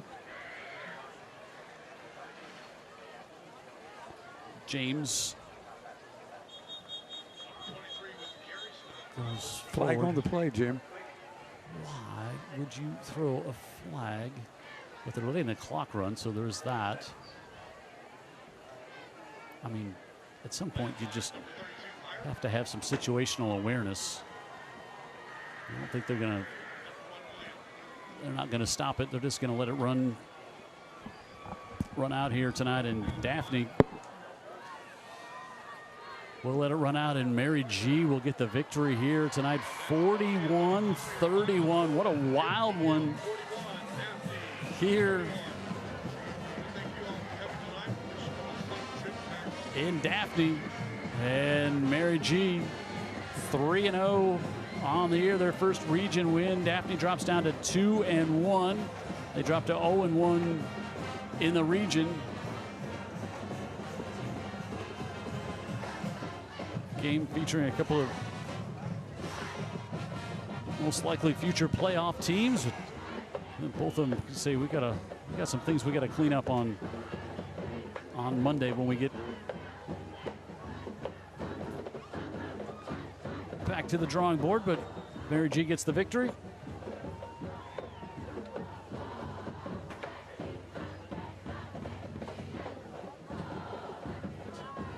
So final score 41-31. Dan Brennan's going to head down to the field. Mary G gets the victory, and we'll have our post-game show coming up.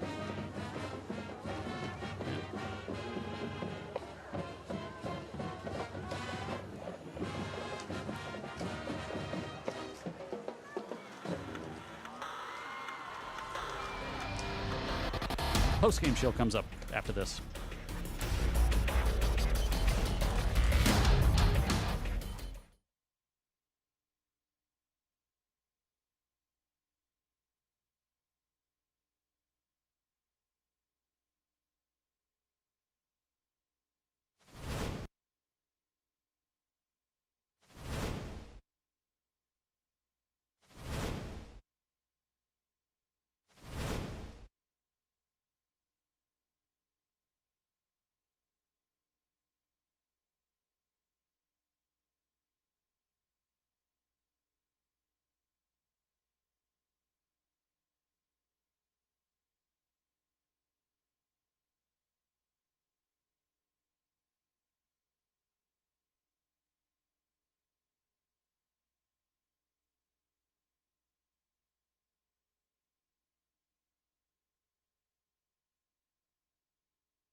Final score here tonight in Daphne in a long one. Mary G beats Daphne in the 7A Region 1 opener down here on the coast, 41-31. Mary G never trailed in this one.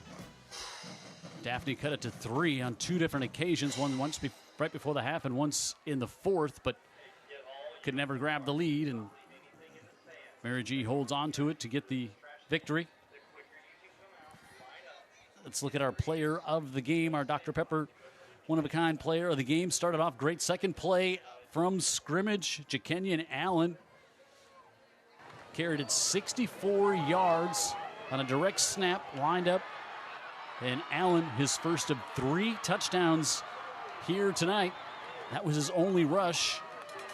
And then he took a 85-yard kickoff back with 1:37 to go in the second quarter to put Mary G back on top by 8.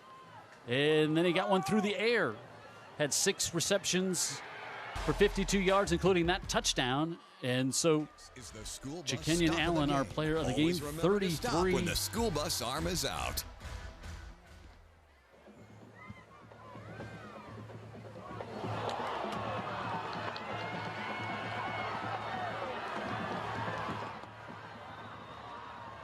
Game was the block punt. This is the school bus and recovery. Always Jordan Doss with the touchdown for Mary G. Wow.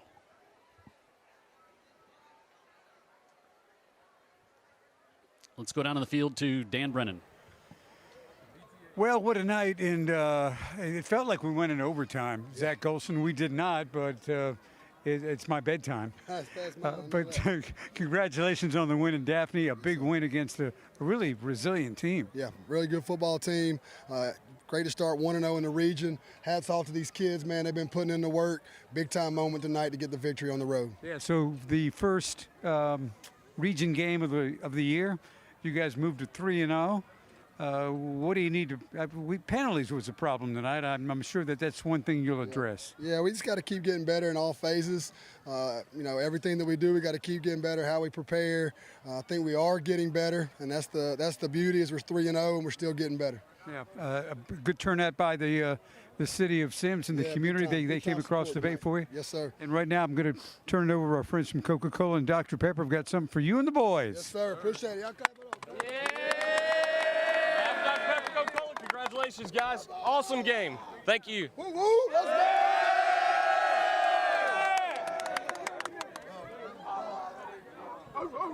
Thank you, bro.